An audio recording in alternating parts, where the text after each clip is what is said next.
All right, listen. Producer Jake told us to come into this room, stand in front of the green screen, and to tell you, thank you for listening to the podcast. Thank you for watching our videos. Make sure you like and subscribe onto our page so whenever we put out new videos or new podcasts, you will get notified. Thank you very much. Comment.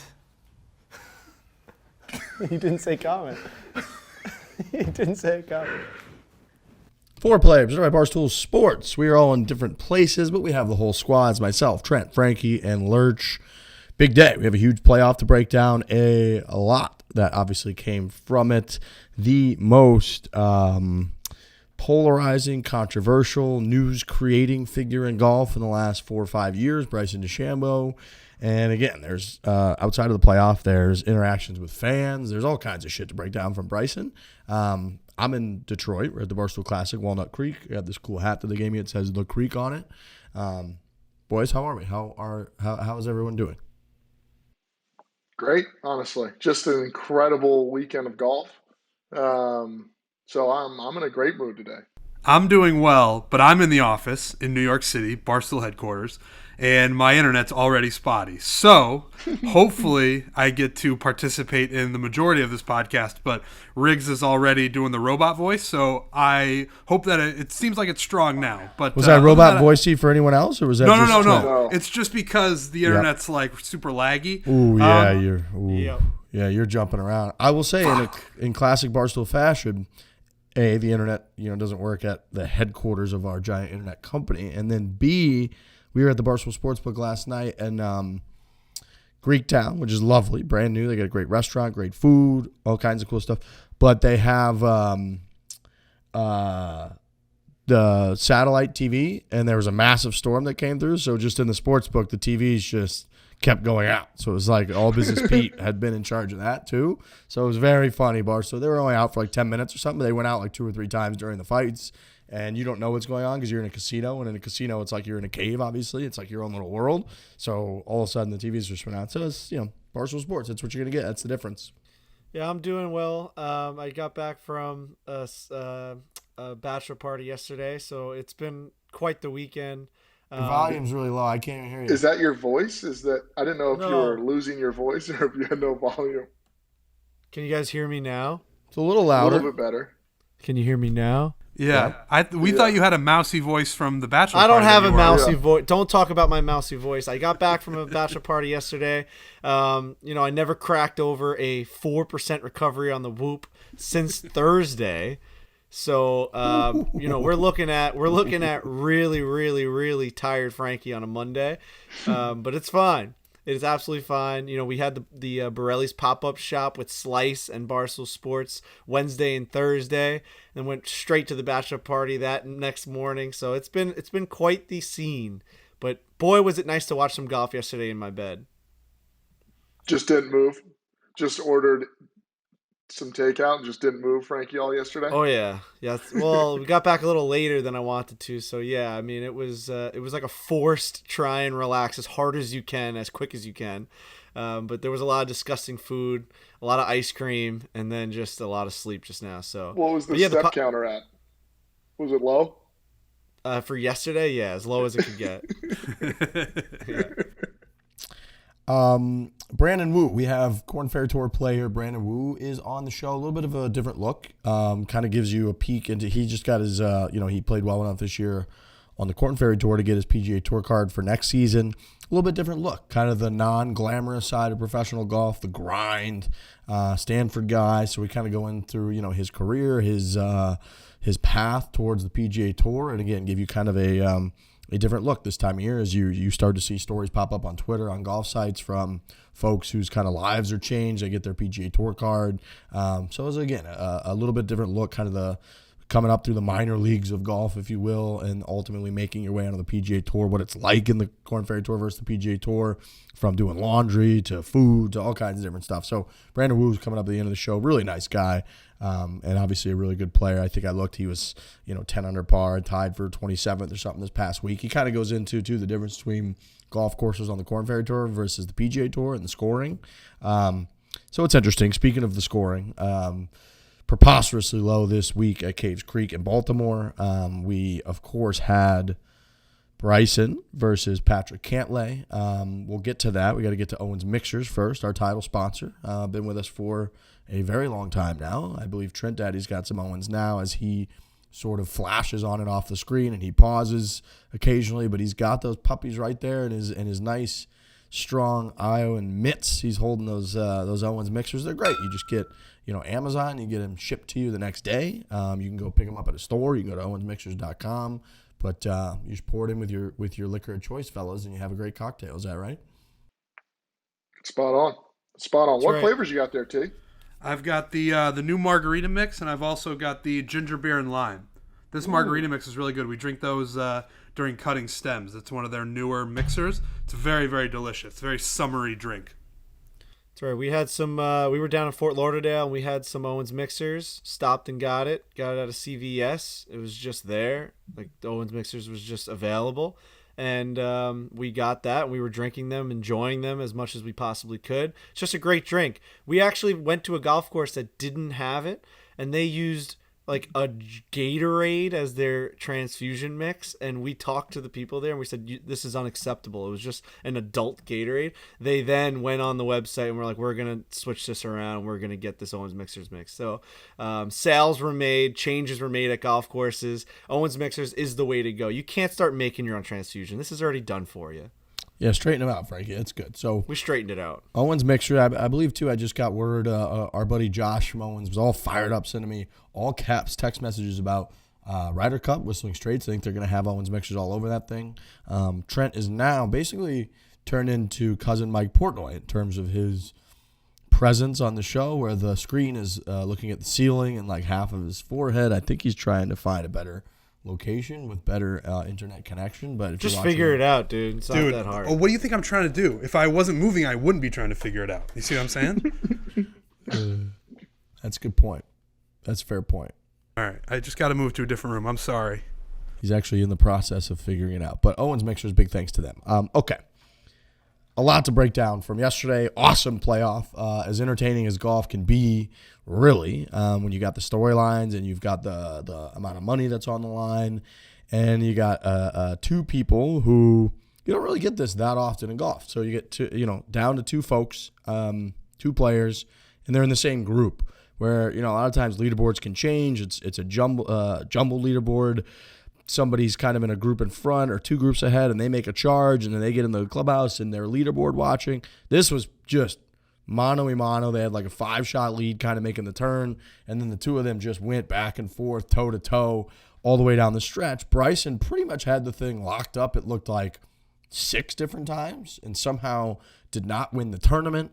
I placed a bet at the Barstool Sports book on Bryson on, I think, the 8th hole. He was down a stroke to Patrick Cantlay. And when you're looking, too, they're both, 27 and 28 under at the time or something. So I'm like, a stroke with 11 holes left, 1 stroke is nothing. That's just like a putt. And Bryson's hitting the ball a mile. On the first hole, everybody's looking at that, the shot link data difference where the entire spread, the whole plot of the field, and then Bryson's ball was like 50 yards ahead of everybody else up in the greenside bunker. So he's hitting the ball a mile. That place you could just bomb the ball as far as you possibly wanted. He was hitting it pretty straight for him too. So I threw some money on Bryson. There's a point on the 17th hole where Bryson is up a stroke. He's basically sitting on the fringe chipping. He's one of the best players in the world. And his opponent is down a stroke and in the water. And he did not win the fucking tournament. So I was infuriated at Bryson. Of course, the one time I bet on that fucking giant freak, he just blows it time and time and time again and doesn't win the golf tournament. But again, there's just a lot to get to. There's a lot of little tidbits from throughout. There's different stories and anecdotes. But overall, playoff was fantastic. I imagine we're all going to agree that it was wildly entertaining to watch.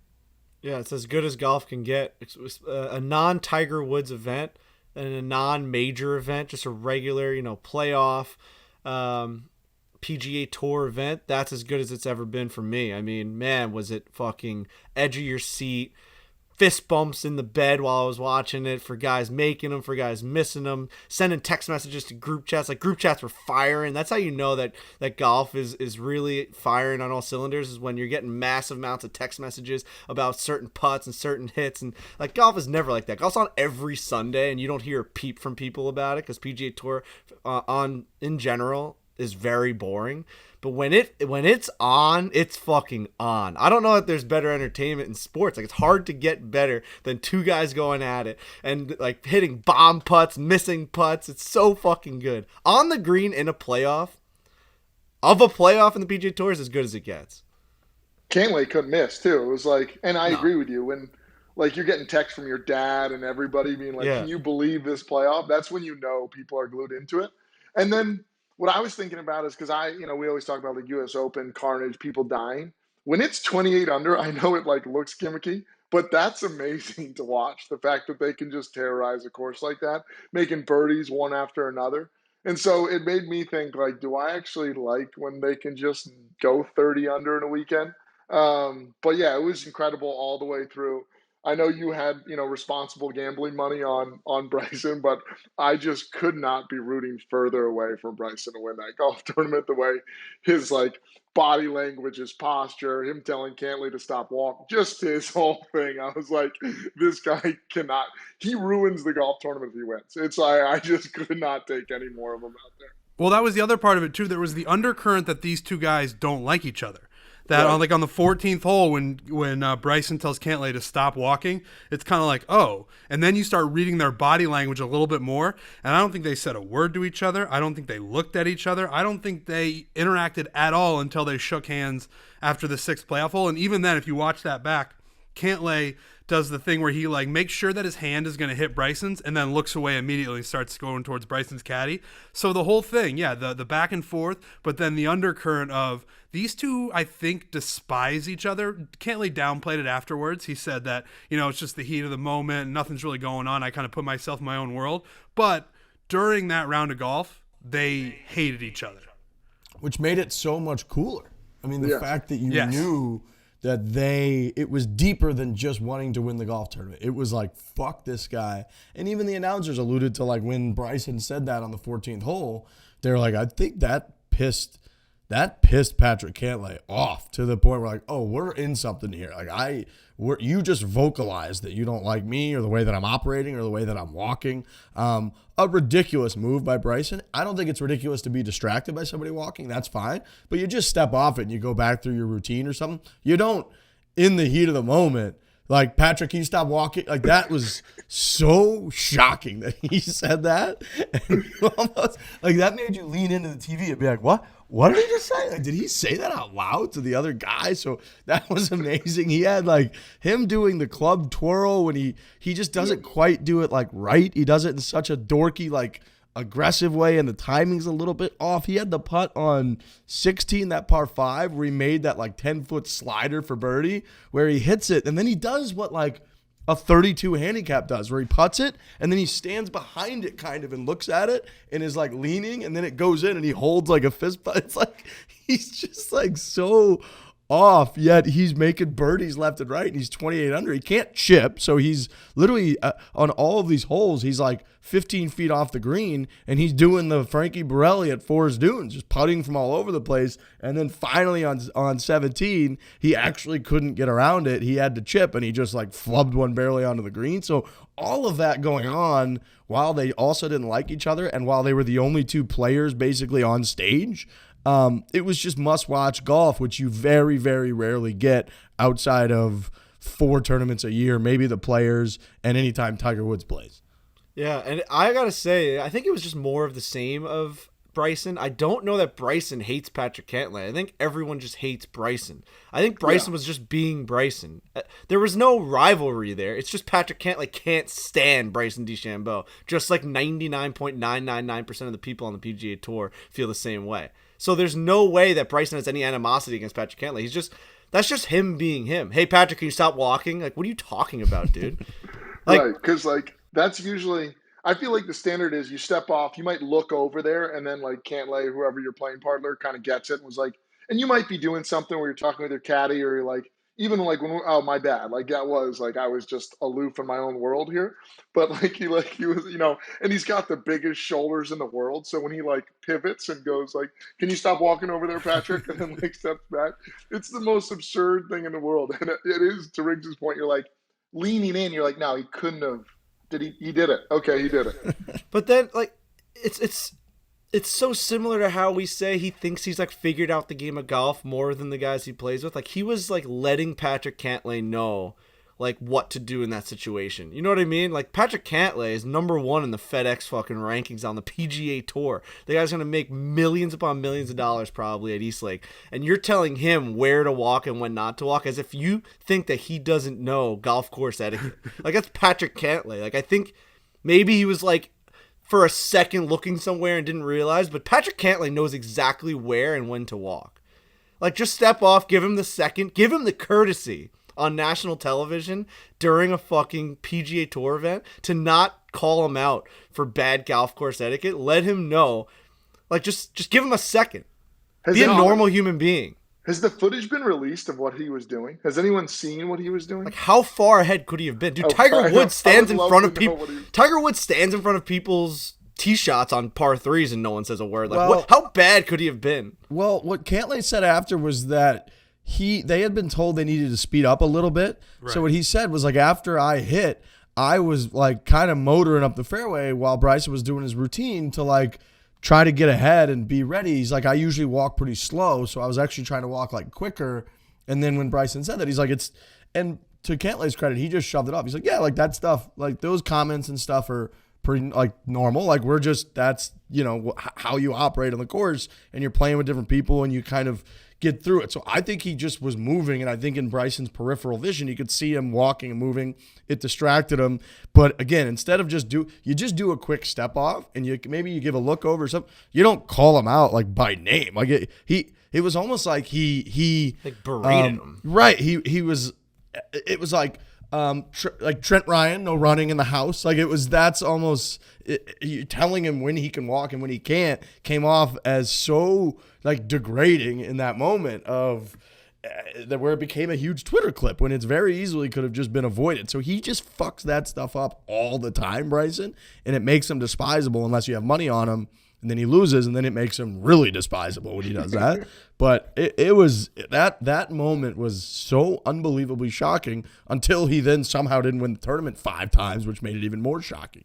Also, to get distracted at a PGA Tour event by that, like, to me, seems so crazy. Like, for us, obviously, any sort of movement would get in our heads because we're so used to a normal golf course setting. But when you're at, like, the PGA playoff and guys, drunk people I mean, did you see the footage of guys running from the 18th to the 17th during the playoff? People are full-on sprinting on the golf course. So, like, I understand that it's, like, pretty normal to get distracted by someone in peripheral vision moving. But, like, I don't know. It just felt so weird at a PGA Tour event. These guys are so used to a million people around, moving like around, Tiger talking. does it all the time. Like Tiger steps off and stops and looks at people all the time.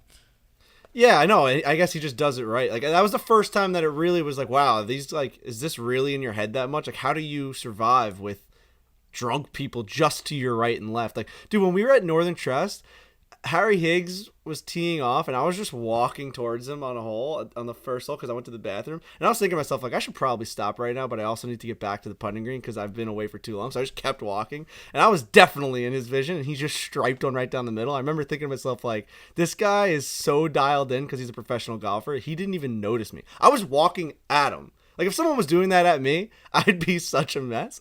Well, that's why I think there was like built up animosity too. Like it just felt like that they didn't like each other, and him saying that was just so damn weird. But it also felt like there was a little bit more to it. Like it wasn't just, you know, another person walking around or just like a natural step off. Because yeah, I mean, the poor guy Bryson.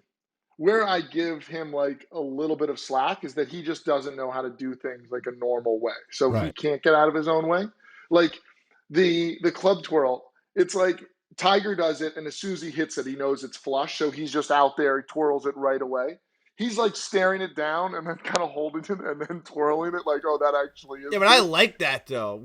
I hate when people prematurely club twirl. I actually loved the club twirl. It wasn't as clean. Right, as it just didn't have the swag that like Tiger does because it wasn't off the face feeling. But Frankie, the swag comes from knowing that it's off. Yeah. It's like a bat flip. Like if you just wait to do the bat flip until it's over the wall and then you flip your bat, it's like, oh, well, no shit. Like now you know it went over the wall. I don't know, man. I'm pretty hard on Bryson. I thought that, like, in real time, I was like, that was fucking baller. Like, that was awesome. And then the way that it just dropped right next to the hole. I mean, these guys were hitting it, like, in the safe spot the whole entire time. They kept playing 18. They were hitting it to the right of the pin. And then he finally just flagged it, like, That to me was fucking awesome. I understand you can nitpick it when you watch it in slow motion. It wasn't as smooth. Like, we always compare people to Tiger fucking Woods, the smoothest criminal of all time. Like, I thought, all things considered, at that moment, was a really good club twirl. Really good club twirl. For him. I thought for him, like, if Tiger club twirled like that, we'd be like, he's we'd be coming all over the place, dude. If Tiger fucking flagged one, took a second to think about it, and then club twirled, regardless, even if he dropped the club, I'd have my dick on the floor covered in cum.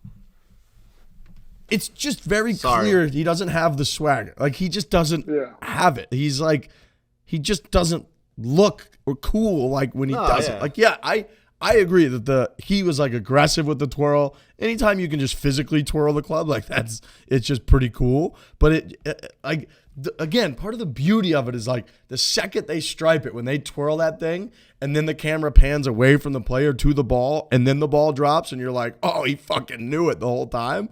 Whereas like when it drops, and then it's almost like they cut back to the guy, and then he's like, oh, it was close, I'm gonna twirl now. Like, because he also had a couple like be perfects, and it was like 30 feet short. You did that like twice.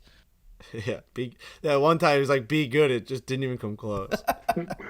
But yeah, and look, I think we're all starting to realize like Bryson gets too much shit in terms of, you know, the people chirping him getting like heckled, people jumping to shit on everything that he does. I think like the people are almost like ruining it, where it's like now he's becoming a little bit sympathetic. We've said that for a long time.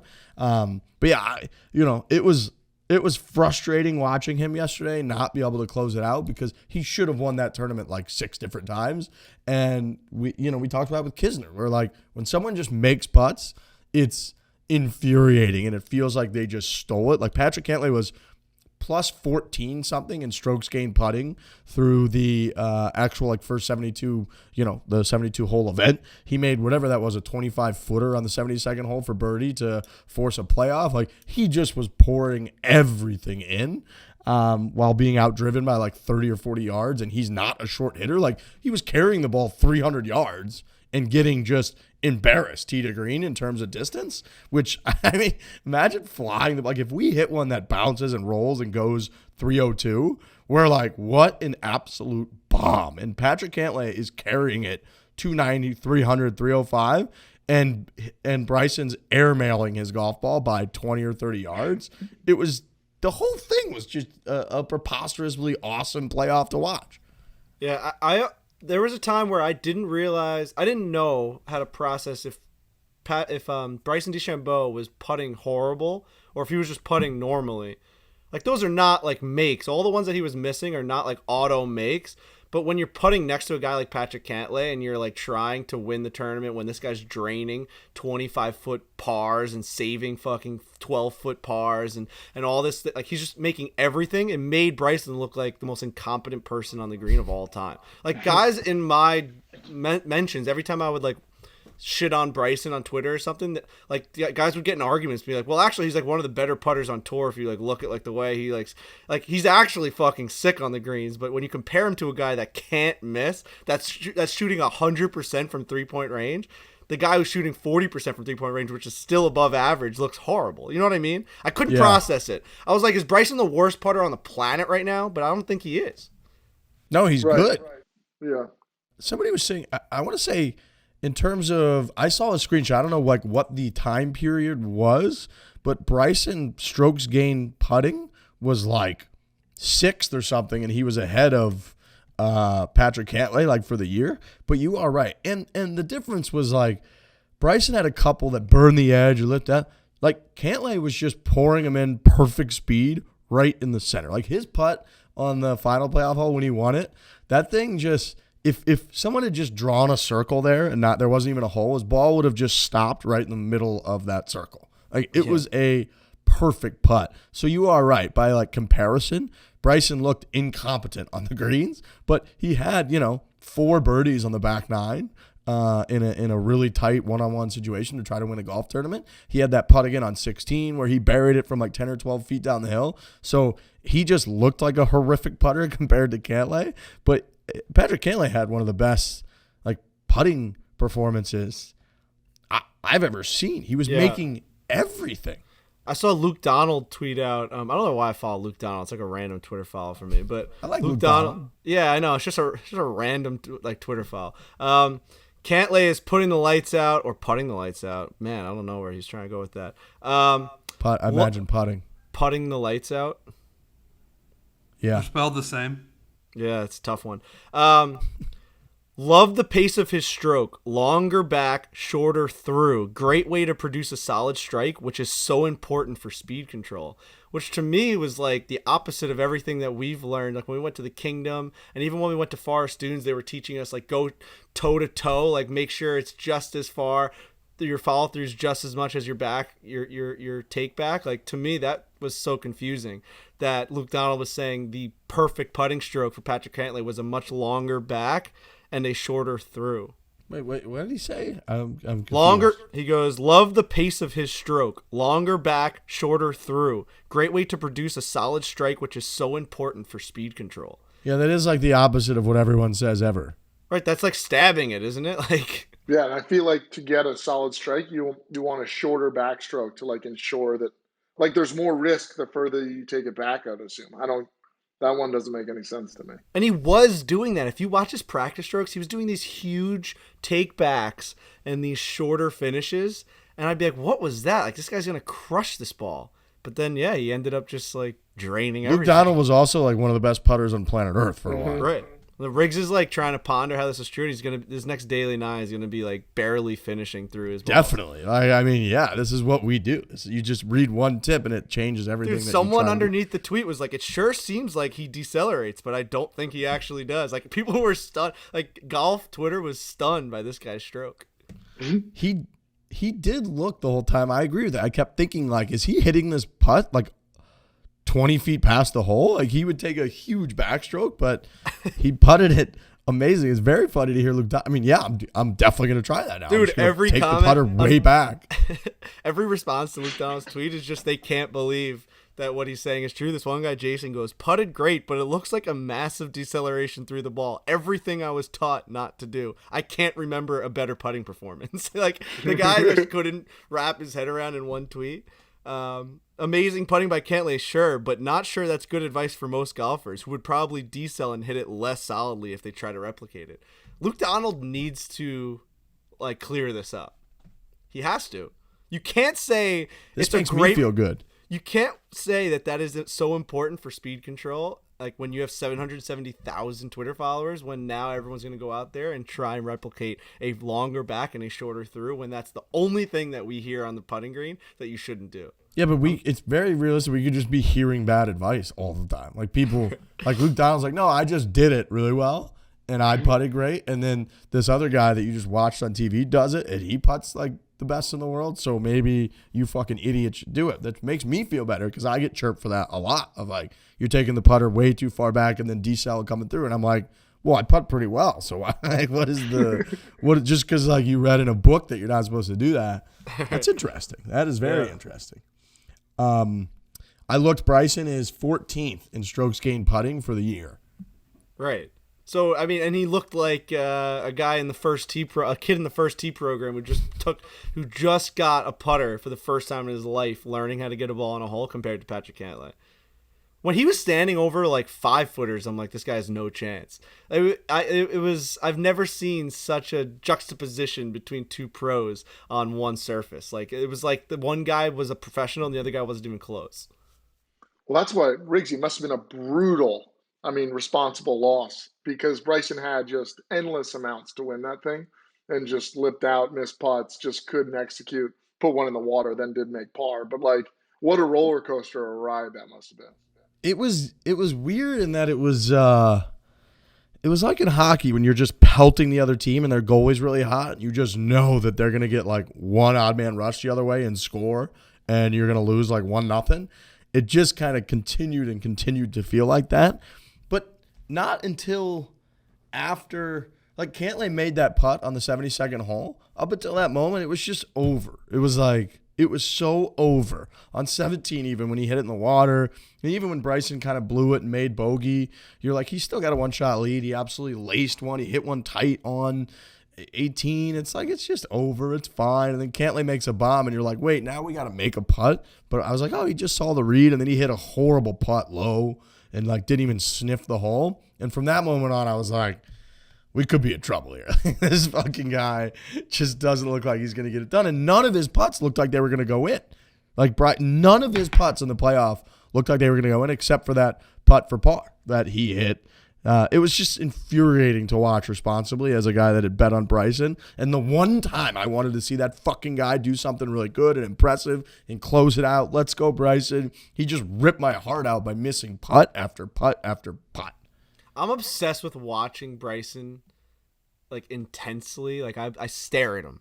Just I want to see every single body movement. I want to see his eyes blinking a million times a minute. I want to see his like software processing at all times. And when he hit that drive on 18, I think it was like the second playoff hole, maybe the fourth playoff hole. I can't remember at this point. They kept going back and forth. But he hit a drive right down the middle and then started whistling right after. It was one of the more socially awkward, like, this guy's not in the same planet as us. Like, that's his brain being like, all right, we got to do something aside from processing reality, where you have to now whistle in public. Like, I'm surprised everyone didn't stop what they're doing and just stare at him like, why are you whistling right now? He literally hit the drive, picked up the tee, went.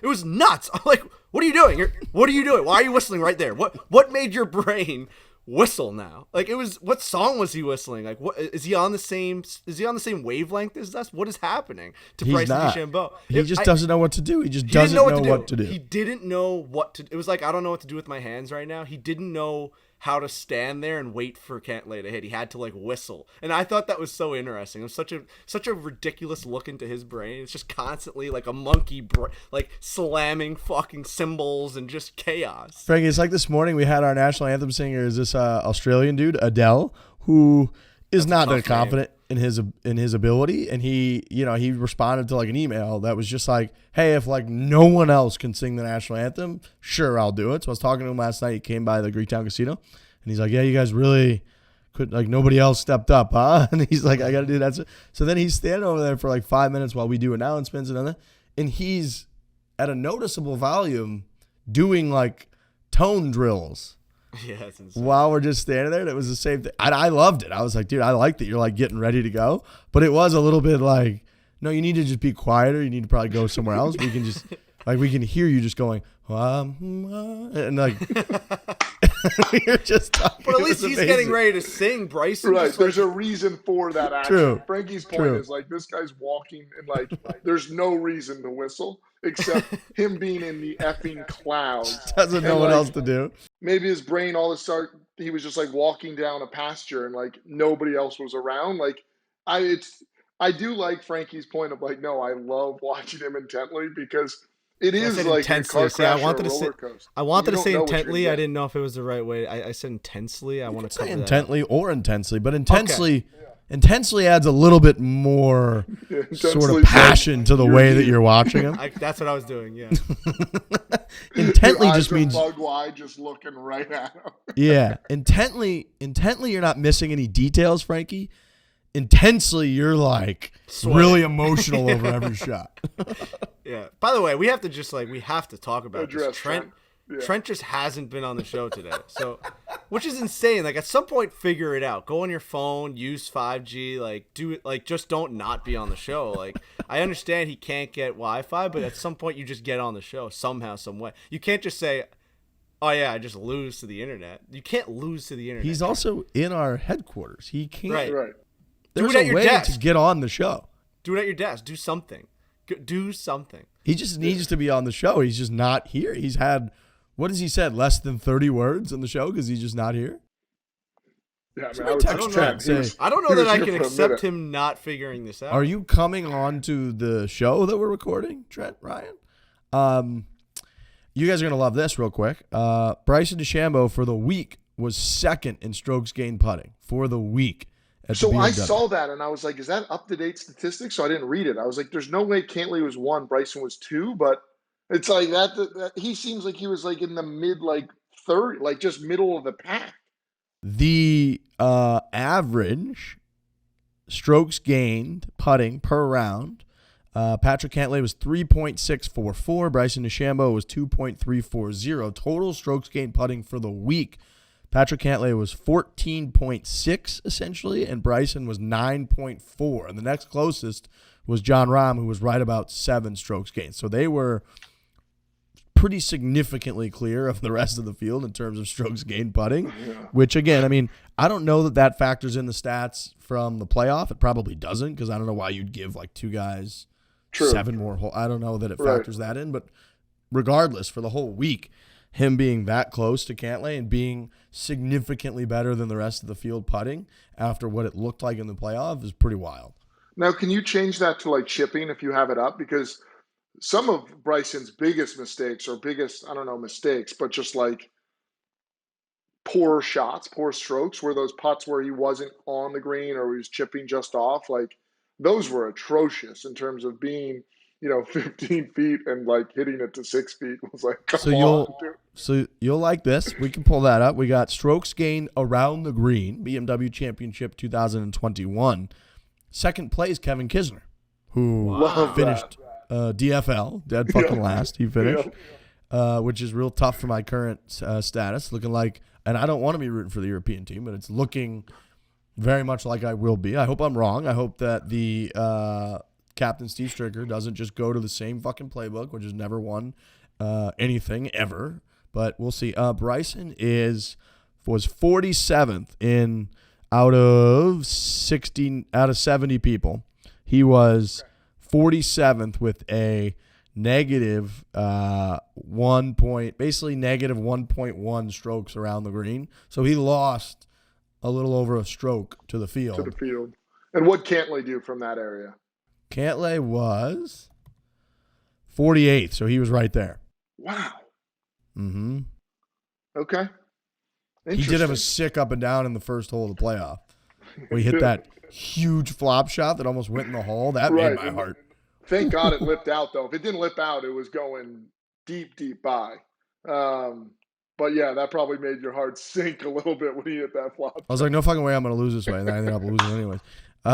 Cross Country Mortgage, much like us at Barstool, they are a people-first group of human beings. They are a company based on great relationships, great people who care about you. Rates are unbelievably low right now. Do not pay the bank more money than you need to. Our friends at Cross Country Mortgage make it extremely simple to figure out how much you can save on a monthly basis and over the life of your loan. The numbers can be staggering. You don't know how much you can save unless you actually talk to an expert. That's why you need Cross Country Mortgage. Rates, again, all-time low. May never get this low ever again. Never, ever. Call today. You get a fast, free quote. Our partners at Cross Country Mortgage will save you a lot of money. They'll give you a free home valuation, free for you just for calling. Just like an all-star athlete, Cross Country Mortgage pushes themselves through the entire lending process. If they get blocks, they figure out ways to get around the ball and over the line. Unlike Trent, who has not figured out solutions. Cross Country Mortgage will figure it out. They will just go to bat and just get answers and figure it out. You can reach out to them and see what they can do for you. When you connect with Cross Country Mortgage, tell them Barstool sent you, or just go to crosscountrymortgage.com/Barstool. You can learn a lot more about your future home buying experience, or you can refinance your current mortgage. You're probably leaving thousands of dollars on the table. So Cross Country Mortgage can help you out with that. Cross Country Mortgage LLC, NMLS 3029. All loans are subject to underwriting approval. Go to www.nmlsconsumeraccess.org for more information. And again, to go get help, go to crosscountrymortgage.com/Barstool. Trent Ryan is rejoining the show. Hello, Trent.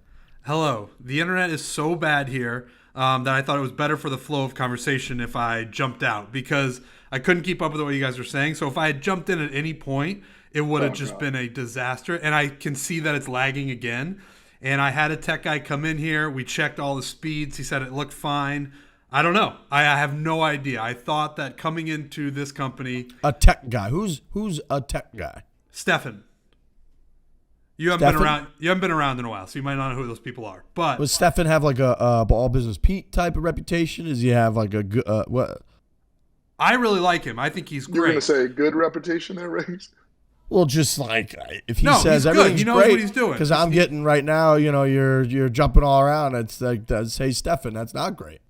it's not anybody's fault except the internet. And I don't know whose fault that is. I don't know who to blame. But Stefan is good. He's also from Iowa, so he's awesome. But the internet, Trent, is a human creation, right? So it's not like it's just a bad. We got unlucky. The weather's bad today. Like the internet we're in control of it. We create it. We figure out how like it works and doesn't work. And then, we have professional human beings who sort of optimize that performance. And so someone knows how to just make it work. Right. I don't know if that person is currently in the building or in the state or in the country. I don't know. But I just know exists, really. Or exists. I have no idea. All I know is that the internet still stinks. It seems like it's a little bit better right now. We did the old restart of my computer. That was the idea to really jumpstart this process. So it seems like it's going okay. What? Just blow on it? Yeah. And I hate to interrupt the podcast with this stupid internet talk because I'm sure people don't give a fuck. But I couldn't keep up with the conversation. So if I had tried to jump in, it would have been like 2 minutes after what you guys are talking about. So hopefully things are okay now. I remember when I had internet trouble, Pete used to tell me just take Wi-Fi off and put it back on because when you walk around the office, it pings to certain Wi-Fi routers in the office, and then it'll like stay connected to that one. So when you move to another side of the office, then the Wi-Fi gets shitty in your new spot, so you have to continuously keep reconnecting. And like I thought that was like that didn't make any sense. Like I don't understand why this Wi-Fi doesn't just connect. You know what I mean? Well, and usually it was like a physical thing, like a string. Or what they say is there's so many people in the office that it's hard to grab a good amount of internet, but it's 10:45, and I mean, this place isn't packed right now, I will say. It's not swarming with people, so it just, I don't know. I thought I would have, I don't know. I'll tell you this, a good trick when you go to a sporting event, especially a golf tournament, where you have shitty internet, because there's so many people at the tournament. A good trick is to hit your airplane mode button or turn your cellular data off, wait like 30 to 60 seconds, and then just turn it back on. And a lot of times, same kind of effect, I think. I'm not like a technician, but it'll actually connect you to a different tower than everyone else, like the closest tower, even though you were previously connected to a different one. And a lot of times that'll work, and all of a sudden you'll have great service. So maybe we got the same effect going on in the office. Can you imagine if we could see like cellular waves, how chaotic that would be? Like what you're explaining right now, just there's so many people that these waves are hitting towers at 1 billion miles a second. Imagine being able to see that stuff. I think that would stop people from using their phones as much. If you could see the waves going from your phone into your head, you would probably stop using your phone as much. AirPods hitting each other through your brain. Oh, radio waves all over the place. It'd be a nightmare out there. Yeah. Trent, we were talking, as you can imagine, a lot about the playoff situation between Bryson and Patrick Cantlay. We covered a good amount of it. One thing we haven't touched on yet was this apparent altercation with Bryson and a fan afterwards. So this kind of got reported last night. I heard a couple rumblings. I got a few texts. I imagine, I wasn't the only one. But then Kevin Van Valkenburg from ESPN, who's been writing about golf forever. He kind of was off the golf beat for a little bit. Now I think he's back. He what's his name? Van Valkenburg. Kevin Van Valkenburg. KVV, baby. That's what he's known as. KVV. Sounds like a Star Trek name. It's unbelievable. Sounds like a beer. He wrote, DeChambeau handed his hat to a gleeful adolescent fan, which I saw a clip of, was very nice, standing at the rope line, then began a furious but silent walk up the steep hill that winds its way towards the Caves Valley clubhouse. Halfway up the hill, something happened that made me feel like we've arrived at a miserable place in the never-ending circus that is DeChambeau. A patron waited until DeChambeau had walked by, but was not out of earshot, then sneered from over the rope line, "Great job, Brooksy." DeChambeau spun around in a rage and began briefly walking in his direction. "You know what? Get the fuck out," DeChambeau yelled. He had rage in his eyes. I'm not surprised, or I don't even blame Bryson anymore for outbursts that he has towards the fans, to the point where I was thinking about this weekend, where when he launches drives into the crowd and doesn't yell "for," do you think part of him is like, good, I don't give a fuck about these people because they treat me like shit? And yeah, he's probably hitting someone who hasn't yelled Brooksy at him. The chances of that, although they're probably pretty high. But he is just hitting it into the crowd and being like, you guys are assholes to me. I'm not going to yell "for." So if this thing hits you in the fucking temple, I don't care. I hope so. I wish he would just say that. That'd be great. If he was like, Instead of just lying and being like, I do yell Fore, we're like, no, we have attempt murder, and like, no, what do you mean? Right. I don't know if he can actually cop to it. He probably shouldn't cop to it. Dude, but my point is like if he actually feels that way, what I hate about him is that he's so disingenuous. He's not real. He's just like so full of shit all the time when he says these things, that if he just was like, where they're like, hey, there's all this footage you not yelling Fore, and if he was like, have you heard the way those people treat me? Of course I don't yell Fore. I'm sending fucking bombs at. Like, that would be awesome if he said that. I legitimately think there's something to that. I think there is at least a small part of him, and maybe a large part of him, that just sends missiles into the crowd and is like, fuck these people, man. I don't care about them because they don't care about me. It's the only time he can take it into his own hands. He's trying to take these people out. Oh, yeah, they won't be saying Brooksy anymore if I have anything to do with it off this tee. Right, they won't be saying Brooksy if they're hooked up to tubes in the hospital. Right. He hits the guy 130 miles an hour right off the dome, stands over him and goes, what was that? What was my name? What was that? Oh, right, it's his form of rebellion. He can't fight these people, although it sounds like he almost fought this guy at Caves Valley, or wanted to. He sends them flowers to his hotel. Sends them his flowers to their fucking hospital room. It says "Love Brooksy." Who's Brooksy now, bitch? Yeah, I think there's something to it, dude. I don't fucking blame this guy for getting in people's faces. Of course At this not. point, I man, don't blame him for that either, bro. Every fucking person that has any sort of following or whatever, or anyone that wants to fucking rag on people, they understand that like. At some point, it gets so fucking old hearing the same thing over and over again. Sure, that was probably that specific guy's first time ever saying Brooksy, and to him, it's a fun joke. And like, yeah, whatever. Dude, you're the 1 millionth person that screamed that at Bryson DeChambeau, and he's fucking had it. Like, I think Bryson's a lunatic, a loser, a geek, a nerd, but I'll stand up for him on that part. 100 times out of 100. Who the fuck is that drunk guy walking there? So like, who cares about that dude that's screaming Brooksy at you? Like, Bryson should punch him in the face. Like, don't fucking call me Brooksy, you loser. Get the fuck out of here. Dude, I'm so on Bryson's team on that side. It's crazy. Especially at the end when you are in your most agitated state, right? For those 5 minutes, you just lost, you blew it, you didn't win the tournament, you are rattled and you are like as triggerable as possible. And that guy says that, especially in what sounded like a pretty intimate situation. Like, it wasn't like Bryson's kind of gone, he passed the crowd, it's over, and the guy just screams that. I agree. When I read that, I was like, good for him. Like, he turned around, it sounds like he almost charged at the guy and then was like, why don't you get the fuck out? Like, I actually respect the hell out of that. Right, because like last week I was saying, like,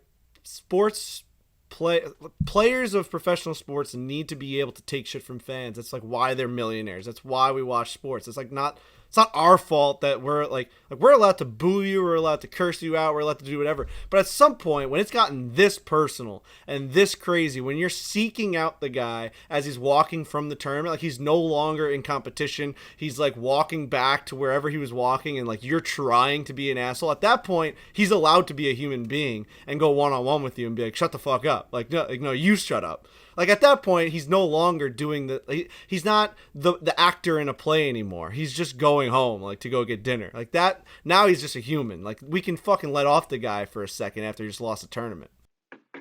I agree. I very much agree. Like, dude, this Met player, fucking Javi Baez, booing the fans. Did you see how soft that fucking guy is? What a loser. Like, that, to me, needs to be, I mean, that is the softest thing I've seen in professional sports history. That he hits a double, he goes, well, they boo me, so I'm going to boo them when I succeed. Like, what are you talking about, dude? You make like $30 million a year to play baseball. Why are you fucking so rattled by your fans booing you when you're like 4-30 in the last month? Your team stinks. They're paying to go to the games. They can do whatever they want when you're on the field. Buddy. Yeah, that just shows you how bad the Mets organization is. But I do, joke. It's really bad. But I agree with you to some certain point on the Bryson side. It's like, well, it's just like when the old Pacers game, when when the players wouldn't back up in the stands. Well, it's like at some point you do have to answer the bell. If you're just the guy's gonna walk a couple feet away from you and you're just gonna yell Brooksy. Like, these people are best of breed athletes, world class, like strength, just everything. And you're just going to be this guy with a beer that thinks they're going to yell the joke. Like, I do agree with answering the bell on that sometimes. And So I'm supportive on Bryson on that side. But man, oh man, everything else he did this weekend, I was like, dude, no even thanks. we see this sometimes where people try and say a million jokes, like, and like you laugh it off. You like take a million, like you meet a bunch of guys, Barstool Classics and stuff like that. But sometimes like someone just really gets under your skin, where it's just like a human nature normal thing. Dude, at this Borelli's pop-up shop, I was telling Riggs and Trent, like, I saw 1,000 people that walked in this thing. I was behind the fucking counter making pizzas with my dad. Shout out to my dad. Shout out to Steven, my cousin. I mean, shout out to Bisney, who works at Borelli's for the last 20 years. No one filled in for him from 8 a.m. till 12 p.m. He just kept making pizzas. He thought someone was going to be able to, like, he's like, can I have lunch? We're like, no, there's no one else here. You have to just keep making pizza. We met 1,000 people. I think we ended up selling like 4,000 slices in 2 days. It was something outrageous number. And this fucking guy, so like you're seeing people, you're sweating. I mean, guys, how hot was it in there? How hot? It was 1,000 degrees. It was 1,000 degrees. I think the AC broke, didn't it? Yeah, it just like wasn't pumping. And, you know, we're seeing people, we're taking sweaty pictures. You're trying your best because, you know, every single person that walks in just wants like the same experience where like they want to meet my dad, they want to see the pizza. So each person, it's a new experience. And then this one guy who was like either drunk or just born an asshole was like from the back, like, where's Dave? And I'm like, oh, he's not here. Like, which is just like kind of our thing right now. He's like in Detroit or something. And he's like, where the fuck's Dave at? I'm like, he's just like I said before, he's not here. Then he finally gets up to the counter and like looks down on me like face to face and goes, I said, where the fuck is Dave at? I didn't come here for fucking nothing. Like shit like that. And I looked at him like, bro, like, do you want me to fight you now? Like, this is like the third time you said it. You're looking at me like you want to fight. Like, I fucking hate you. I don't know where Dave is. Like, this is like, I want to murder you. I think I said something like, oh, do you see him attached to my hip or something? And he's like, why are you such a dick? It's like, what? Like, what are you talking about? Why are you being such a dick? Like, I was like, why are you trying to make me cry right now? Like, I'm just doing a pop-up shop. So that's what I totally get it when it comes to a guy like Bryson, who's getting it 1 billion times more than us. Like, at some point, he's just going to look at them and being like, why do you want me to cry? I hope Bryson does that. I hope he says, do you want me to cry? Because I'll cry in front of you. I swear. I'll cry right now. I'll cry right now. If you want to keep calling me Brooksy to the point where I'm going to cry, I'll do it. If that's what's going to make you stop, I will cry. Okay? Dude, it was great. I go, at the end of it all, we're having like a beer and kind of they finished up the Frankie, the Borelli pop-up shop. And I just go, Frankie, so did you like get into it with anyone the last couple of days? And he goes, yeah. I kind of need one guy. Dude, we showed up, it was the second day, so Thursday, and we were a little bit later, and Frankie had been working all day, and I saw Borelli's, like, pre-Barstool Frankie Borelli just, like, covered in sweat, like, I've been working on pizzas all day. I had some guy ask me where Dave is. It's a high-pressure situation. Dude, he came behind the counter, essentially. Look, he was like taller than me, looked down at me and goes, I said, where the fuck's Dave at? Didn't come here for no fucking reason. Whew. It's like, what the fuck, dude? It's like, hey, man, here's your slice of pepperoni pizza. I don't know. Yeah, who pissed in your mixed cereal this morning? Jesus. I like what you said, drunk or born an asshole. I'd never heard that before. I like that. One of the two, man. There was no other option. Folks. Sleeping is very important. America has a problem. Everyone's exhausted and out of it because they're not sleeping in a bed that is just right for them. The sleep they get sucks. We've seen this with our Whoop. When you get shitty sleep, when your sleep that you get stinks, it affects you. It affects everything about your recovery, about you as a human being. This problem has a name. It's called junk sleep. Staying up too late, maybe eating like Sour Patch Kids right before you go to sleep. These kinds of things can lead to junk sleep, as well as consuming alcohol right beforehand, not talking to a Mattress Firm sleep expert is another way. Mattress Firm is getting involved, and they're getting behind the champion versus champion match, which is next week. How are you feeling about that right now, Frankie? Feeling real good. Feeling really good about that match. I think we're going to get another practice round in this week, possibly at the location, which I think we've now just said it's Liberty National. Dave said it on multiple live streams and stuff. I don't know that we're really promoting it. Whatever. I don't know what the deal is, but I cannot wait for this match. I cannot wait to get my Mattress Firm mattress they are helping me unjunk my sleep right before this match. And when I tell you, I'm in this house buying process, like one of the things that is a very big struggle and a big stress in your life is getting a mattress. And Mattress Firm has helped me so much with being able to pick out the perfect mattress for you. You go on, they give you all these options. What kind of sleeper are you? Do you like a cold bed? Do you like a hot bed? Do you like to have your pillows really stacked up? Do you like to have your pillows really low?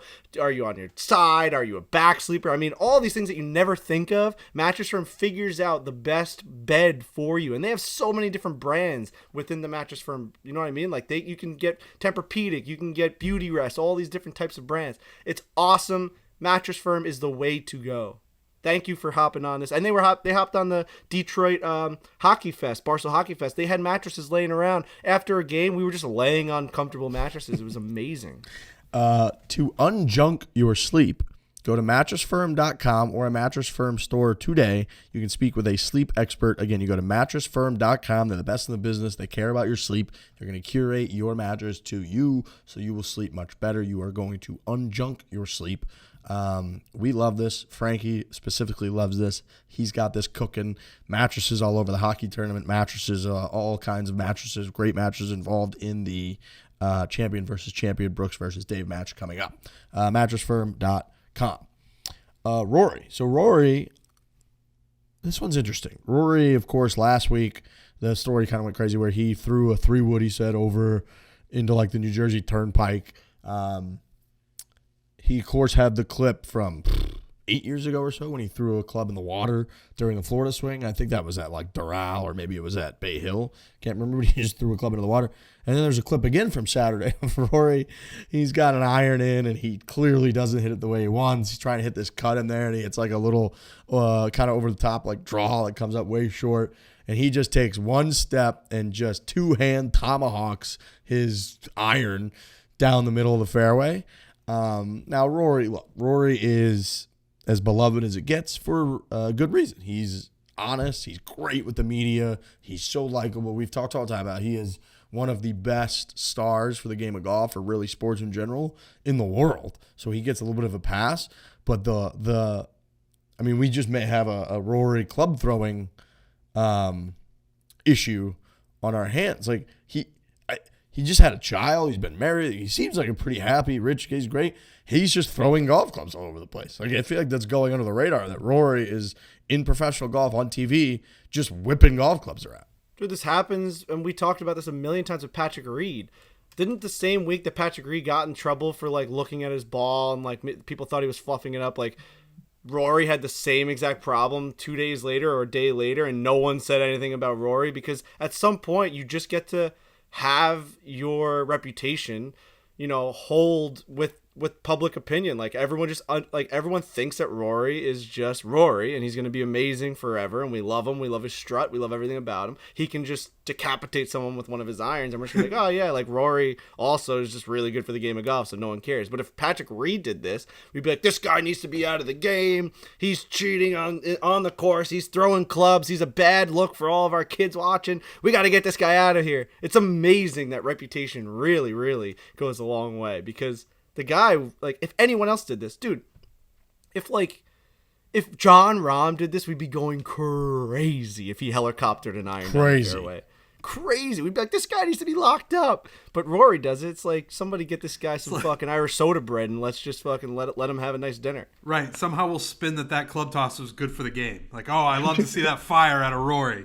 Yeah. I also, it's starting to make me think that becoming a father, they always say, oh, it calms you down, you become a more thoughtful person. I think that's a lie. At least when it comes to Jon Rahm and Rory McIlroy. I think these guys are psychos. You don't get to their level unless somewhere deep in your brain, deep in your being, you are a psychopath. And I think the line now has just become, oh, he's a father, he's going to calm down. The last 2 weeks we saw Jon Rahm almost blow up Liberty National during the last 4 holes. And then we've got Rory now tomahawking clubs down the fairway. Like, yeah, these guys are fathers, but for the previous 29 or 30 years, they've also tried to become the best golfers in the world, and just bringing new life into the world doesn't mean that they're going to calm down and stop being crazy good and crazy competitive at golf. Like, yeah, these guys get mad, whether it's Jon Rahm, whether it's Roy, whether it's Patrick Reed. And Frankie is right. With reputation comes everything.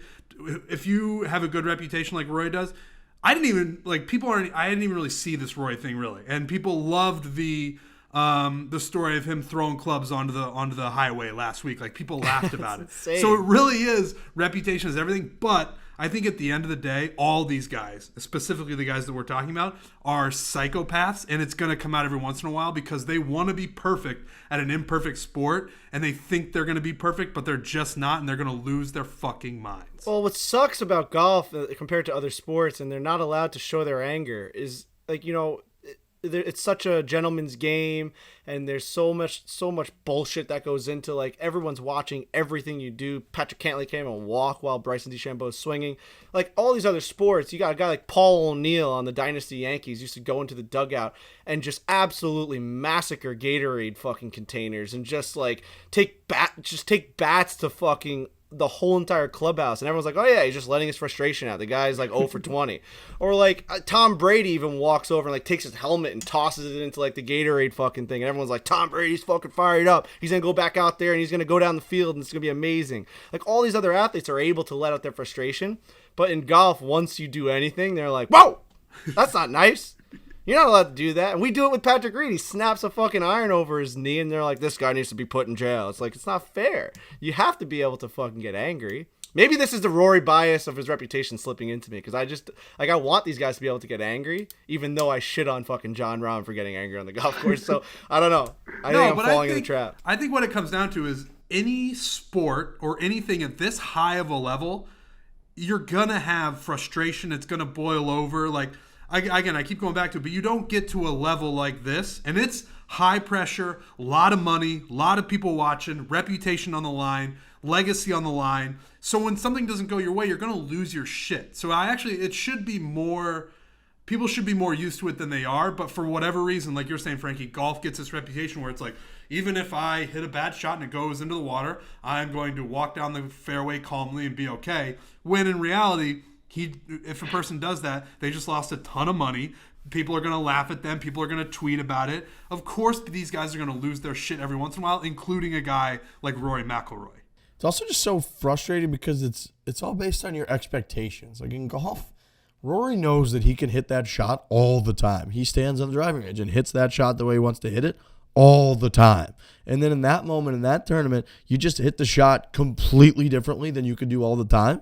And it is infuriating. That's why we put clips on Foreplay and all the viral golf accounts that you can follow anywhere on the internet of people losing their fucking minds on the golf course, because it is an infuriating sport. And I just looked, Rory finished 22 under this week. He was in 4th place, okay, 22 under par for 4 rounds of golf, yet it still drove him, based on his own expectations, to such madness that he's had 2 weeks in a row where he has just been very well documented launching golf clubs in extreme frustration, even though he makes $100 or $50 million a year. He's got all these great things, lovely wife, lovely child, bunch of tournaments and victories, and he's shooting 22 under, yet yourself, compared to your expectations, when they don't meet those expectations, in that quick moment of rage and of just bewilderment, anything can happen in golf. And we've seen people, like you said, break clubs over their legs. We saw John Daly threw a fucking club into Lake Michigan. And we've seen now Rory just decides to throw golf clubs. And I think we're all pretty much on the same page of, that's great. We see Tiger do it all the time, when he said, Tiger Woods, you suck. And he says that shit to himself. That's just golf, and it's infuriating, and seeing that raw emotion is good. But yeah, there are biases to it, clearly, because they said we'll sit here and laugh at Jon Rahm and be like, somebody needs to put him in a fucking straitjacket any minute that he's not on a golf course, and yet Rory does it, and we're like, ha ha, classic Rory, just throwing clubs into the fucking New Jersey Turnpike. So did you guys see the Patton Kizzire clip? I don't know if this went around or not, but Patton Kizzire, a clip, I think it was after Friday or Saturday. He snapped his putter over his knee, and then it must have been on the 18th hole, because as he was walking up to leave, he ripped up his hat. I don't know how he did it. I've never seen anything like it. This clip, I don't know if many people saw it, but he was walking up the hill, sort of where Bryson gave his hat to that kid, and he's ripping at his hat, and he ripped it up. And it was, like this shit just happens. Whether you're Rory McIlroy, Patton Kizzire, John Rahm, Patrick Reed, it's just a high level, and these guys are going to get fucking mad. I love it. I just love it. I love seeing the passion and the fire, and it's an infuriating game. It drives you to complete madness, and then you just roll up the next day and you're like, I can't wait to play again. Like, let's go. This is going to be so much fun. Dude, I almost had a fit of rage at this bachelor party. We were at this chipping area, and we're playing like a shamble, and it's group versus group. So just like best ball off the tee, or you take the best drive, whatever. You guys know how shamble works. Anyway, so, and like we wanted to win. Like your first day of the bachelor party, everyone wants to win. You want to play well, and I'm chipping around this chipping area, and I'm fucking nipping wedges. I'm like, oh boy, like maybe Florida golf is for Frankie. Like for some reason, I'm like catching it nice. I'm chipping great. I'm flopping over bunkers at the short range area. I'm chipping right next to holes. We get up to the first hole. We hit a good drive. We get up around the green, and I have a chance for a nice chip. Everyone's like, all right, Frankie, like you need an up and down here. Let's go. I'm standing over this fucking ball, and I must have hit 9 inches behind the ball, and the ball didn't move. It fluttered off my front toe and like rolled 3 inches, and the divot goes onto the green. And I looked at the ground, and I'm like, you just did this for 20 minutes perfectly. And now you're an embarrassment in front of all your friends' friends. Like, they're like, there he is, butter knives. And I'm looking at my club. I'm like, I want to fucking kill somebody. I was like, I went back to the cart, like gripping my fucking iron as hard as I fucking could. I'm like, I'm gonna fucking murder someone. And then I ended up just like sucking it down deep into my stomach and just was fine for the rest of the day. But it's those moments of rage, man. Like if I was in the baseball field, I'd take the fucking bat and smash it against a pole until it went in half. You just gotta get mad sometimes. And Riggs is right that it's all about expectations. And I've talked about this before, but before I went on the Breaking 100 journey to go do it, we would go play. We've been playing for years on the podcast. We would just go out, and I had no expectations, and it was great, and I didn't really care what I shot or what happened. And then once you start working on it to try to get better, that's when the rage fills your body, because you have practice now. Like Rick said, you know what you're supposed to do, and you've hit the shot before. And when it doesn't work out, your body is 100% hot boiling rage. And that's just golf. What a great game. That's a great way to it's just the game we play. Yeah, exactly. Your body is just a boiling fit of rage. Like, book your tea time now. The whole fucking thing. For any golfers out there trying to hit their next milestone, like Trent just talked about, okay? Work on your game. You know what you're capable of. You got these new shots. You got a new swing. All kinds of good stuff. You need to try Trifecta Nutrition as well, because everybody knows golf takes time. So does cooking. With Trifecta Nutrition, you can spend more time on the golf course, on the range, perfecting those shots that you don't, in a fit of rage, go over by the golf cart and start breaking things in half or throwing clubs in the highways. You can spend more time practicing, less time in the kitchen cooking, while still enjoying amazing and healthy meals. It's pretty simple with Trifecta, okay? They've got chefs that they've worked with that have created, delicious, a little bit more elaborate meals. And then they also have a little bit more pure, healthy meals. The main point is that they all are good for you, and they're quick and easy and convenient and save you a ton of time. And we're going to save you a ton of money. You can shop meal plans and get 40% off with the code FORE at trifectanutrition.com. So again, that's 40% off. Use this little code called FORE. It's the name of our podcast, okay? FORE, trifectanutrition.com, code FORE. You get 40% off. We love Trifecta Nutrition, don't we, gentlemen? Yes, sir. It's just easy. It's simple. It's easy. You don't have to think. You don't have to do. You just eat. And that's all you really sometimes want to do, You just want to be able to eat. You don't have to think, you don't have to do, you just have to eat. That is Trifecta Nutrition, baby. And I refuse to go grocery shopping. People are like, you just go grocery shopping, you save a ton of money. I'm like, I don't want to do that. And then they're like, when I get home, I got all these groceries and I got to cook it. I don't want to do that either. And I also don't want to order food all the time because that costs a ton of money. So Trifecta is perfect. It's ready to go, easy. I don't have to cook anything, but I'm still being healthy. It's the best. Solheim Cup. So we got the Solheim Cup this week, which is great. If you haven't watched the Solheim Cup, you haven't invested in it before, they're at Inverness in Toledo, Ohio. It's going to be, I believe it's like, I can't remember, it's Solheim Cup 3 or 4 days. Because I know it's always tricky, President's Cup. It is, but it starts, practice rounds will pretty much begin today when the podcast comes out on Tuesday. And then because of the Labor Day weekend, I think it goes all the way through Monday. So Solheim Cup, U.S., Europe. It's, of course, the women's version of the Ryder Cup. So if you're, not crazy or you don't have as cool of a leaderboard as we got, you don't have a playoff like we got at the BMW this week, who knows in Eastlake with the crazy scoring that they do. There's really, really good golf going on all over the place, and the Solheim Cup will have an awesome atmosphere. It'll have, again, USA, a lot of, patriotism going on. So tune in, check out the Solheim Cup. I'm sure we'll get a little bit more into that on Thursday. And then speaking of Eastlake, we do have the kind of staggered scoring. Patrick Cantlay is going to tee off at 10 under par on Thursday. Begins the tournament 10 under par. Finau's 8 under, Bryson 7 under, Rahm 6 under, Cam Smith 5 under, and then you got a bunch of guys at 4, 3, 2, 1, all the way down to even. I still don't know how I feel about it. On one level, like once the tournament begins, it just makes a lot of sense. It's a lot easier.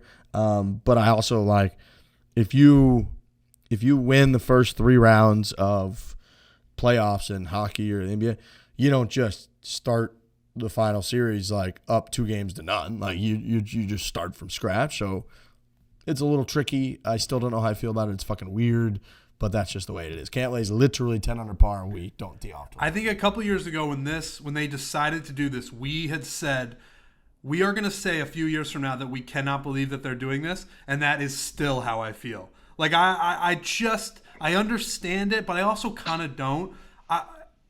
I forget that we're doing it until it happens again, and I can't believe that we're doing it. It just seems ridiculous. This is way better than the point system, though. I mean, the point system that no one even understood, that they were just getting arbitrary points here and there, was horrible. This is the best system without question. I disagree. I don't agree. Well, I don't think the point system was a nightmare because you could finish like 3rd in the tournament and then win the FedEx Cup, right? Because of different points. Like that was so stupid. Like Tiger literally won at Eastlake and didn't hold the trophy at the end. He held a little golf club or something. It was definitely confusing. But I wish they would have tried to simplify it in a different way, and I don't have that answer. I'm not smart enough. But they tried to overcorrect so hard that they were like, fuck it. Just so these people know this guy's starting at 10 under. It's like, what? Dude, I think it's a great system. I'll be the first person out there saying crazy. I think it is a great system. Why can't they just all start at 0? Why can't they all just start every? Right, that's together? The whole point of the FedEx Cup is it goes forward but this way. Also the point of the. But they knock guys out on the way in, you're like a normal playoffs. Exactly. It's like I don't understand why. Why cut anyone out? Then you could have more people. You're saying? Yeah, if you make the top 25, go how many people get into Eastlake? Top 30. 30. So if you squeak into the top 30, it's an awesome you got into the final round. That guy deserves to fucking maybe have a chance to win. I don't know. This week the minimum check I think is 380 or something like that. So just I get that. Yeah. So it's not the worst thing in the world for everybody that shows up to Eastlake. But also Patrick Cantlay has an advantage over the guy 30th because Patrick Cantlay's playing significantly better golf than the guy in 30th. Correct. That's why Patrick Cantlay's number 1 and that guy's number 30. That is his advantage. There shouldn't be an actual stroke advantage to the guy who's better than the guy who's 30th. He's just better. He's going to probably have a better chance to win. There's just no precedent for anything like it in sports where in this specific competition, you start with an enormous advantage. That doesn't happen anywhere. You survive and advance is what they call it. That's it's like that in every single sport. If you survived and advanced to Eastlake, I agree with Frank. It should just be if you win, you just win. This is it. You've made it this far. Maybe you cut it to 15 guys. Maybe you keep it at 30. I don't even really care. Even I could stomach it a little more if Cantlay was 5 under and then there were 6 guys at 4 under, 6 guys at 3 under. So it was a little bit closer. He has a 10-shot lead on people and they haven't even started yet. That is preposterous. You know what Patrick Cantlay has gotten for being number 1 going to Eastlake? A shit ton of money from winning golf tournaments and finishing top 5s all year. That's his advantage in being number one going into Eastlake. You don't then get to just like get handed a trophy because you've won the weeks before. He's being number one has gotten him a lot of stuff going into this tournament. So it's like, I don't understand.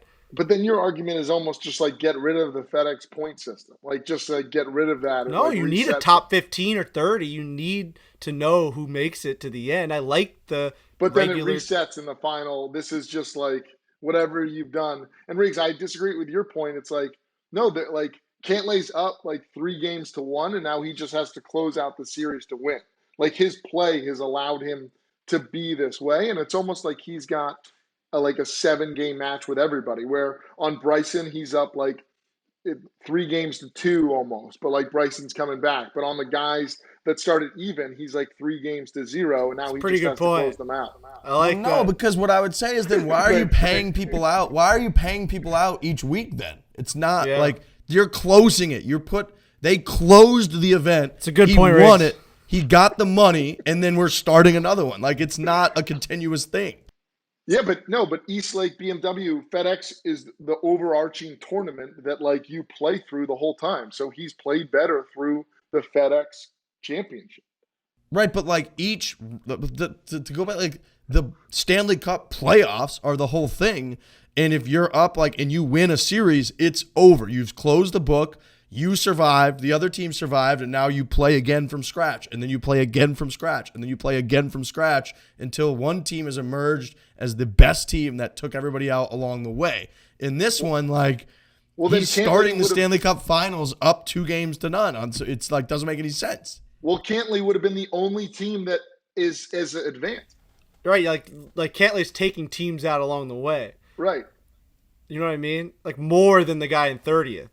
I guess is what I've got Frankie on my side. Well, no, like is that such a hard, is that a it's such a hard something that you really is about? Where's Trent's been smirking 30 seconds before then he says a bunch of words that actually makes a valid point and then cuts his own knees out. So I just got to stop him right before that point. No, dude, I'm telling you, like Cantlay is knocking teams out more. Who's 30th? Who's the last guy in? Like Cantlay's just knocking teams out more than that team. Like that is like if you're gonna compare it to other sports. Yeah, Patrick Reed and Billy Horschel are the last two guys. Like Billy Horschel's the Atlanta Thrashers. He's not even in the fucking league anymore. Like it's fucking. Patrick Cantlay is the fucking Tampa Bay Lightning right now, just steamrolling people. My internet stinks, so I don't know if you guys are gonna be able to. I don't know if I've caught everything, but what Lurch is saying, where you just view it as one big playoff series, makes a lot of sense. Actually, to me, makes a lot of sense to me. But I guess then I wouldn't understand why why you keep closing the competition. Like, what's the why wouldn't you just do total strokes gained to par over 4 weeks? I guess they hang banners in like at hockey stadiums for Eastern Conference Finals and shit. Like you still get like trophies and hardware on your way to the Stanley Cup Finals. Right, and you don't start the Stanley Cup Finals with a lead. That's my point. Like each one is a reset. Yeah, but then Riggs, Cantlay would have won the whole thing last week. So like they all have to keep going forward a little bit. And so if you play well enough, it basically allows, I would say, the top 30 to get in the Stanley Cup Championship. But Cantlay's played better than that, so he actually has a little game advantage. It's a little bit of a brain disconnect. You actually can't view it as like there's an Eastern Conference Finals and a semifinals. It's all just one playoff series. That's it. And there isn't different levels to it. It's really just all the same thing. So each stage is a game, not a series. That's where Lurch got me. That Cantlay's up 3-1 and just needs one win to close out on the guys who are 20 to 30. Like it is guys 20 through 30, he's got a 3-1 lead against. Guys 10 through 20, he's got a 3-2 lead. And guys 1 through 5, it's like going into Game 7. Yes, and he's up a goal or something like that. Yeah, it's pretty fucking good, man. He's starting a golf tournament 10 under par. That is ridiculous. For sure. Right, he's steamrolling fucking Patrick Reed. He's steamrolling Patrick. Billy Horschel can't even sniff his jockstrap right now. The ice is completely tilted in Patrick Cantlay's favor. But compared to Billy Horschel. But there's a regular season and then there's a play. It's just like that in the NHL. If the Islanders beat another team by 30 points over the regular season, they don't start with a lead in the playoffs. It's fucking scratch. That's how it is. You win the competition. beheaded Bryson in this last event. So are you saying Bryson's out of the tournament now? I'm saying that like Bryson, no, because Bryson has played well enough that he is like advanced. Exactly. So like he's at the same level as Patrick Cantlay. Like he just lost to him. Like if we're gonna say each one's a game or each one's a series, like Bryson just lost. Right, and Cantlay got like $1 million more than he did because of that. All I know is that we were trying to make it make sense in the sports world, and I think this is as close as you're gonna get. And I actually do think there's some validity to it. I think clearly because they're doing it, but I still like on a fundamental level, there is no golf tournament in the world where someone just starts with like a 10-shot lead, and that is like ridiculous. Like it doesn't equate to anything else, and it's not.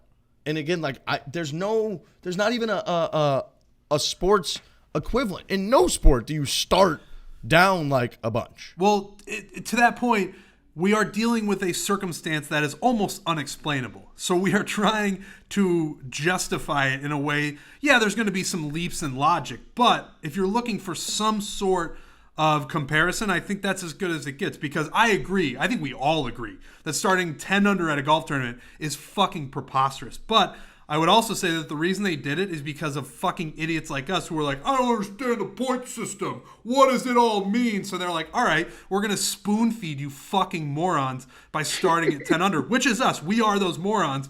But to explain a situation that is crazy, you have to have a crazy comparison like Lurch is coming up with, like the 3-1, the 3-2. It's not perfect, but it's as close as you're going to get. The only way that I think it brings it back to, like, if I'm back on Riggs' side, is if they knock more people off week to week. Then I will be completely on board with just everyone starting fresh, because then it's a little bit more similar to a regular sport where, like, if Eastlake had 8 guys that were in it, then it'd be like, all right, it's fucking go time. Like, top 8, these guys have played really well all year. They just played really well last week. Yeah, one guy won, but the other guy finished T4 to get into the top 8. Then it's like, we're on now. Now it's 0-0.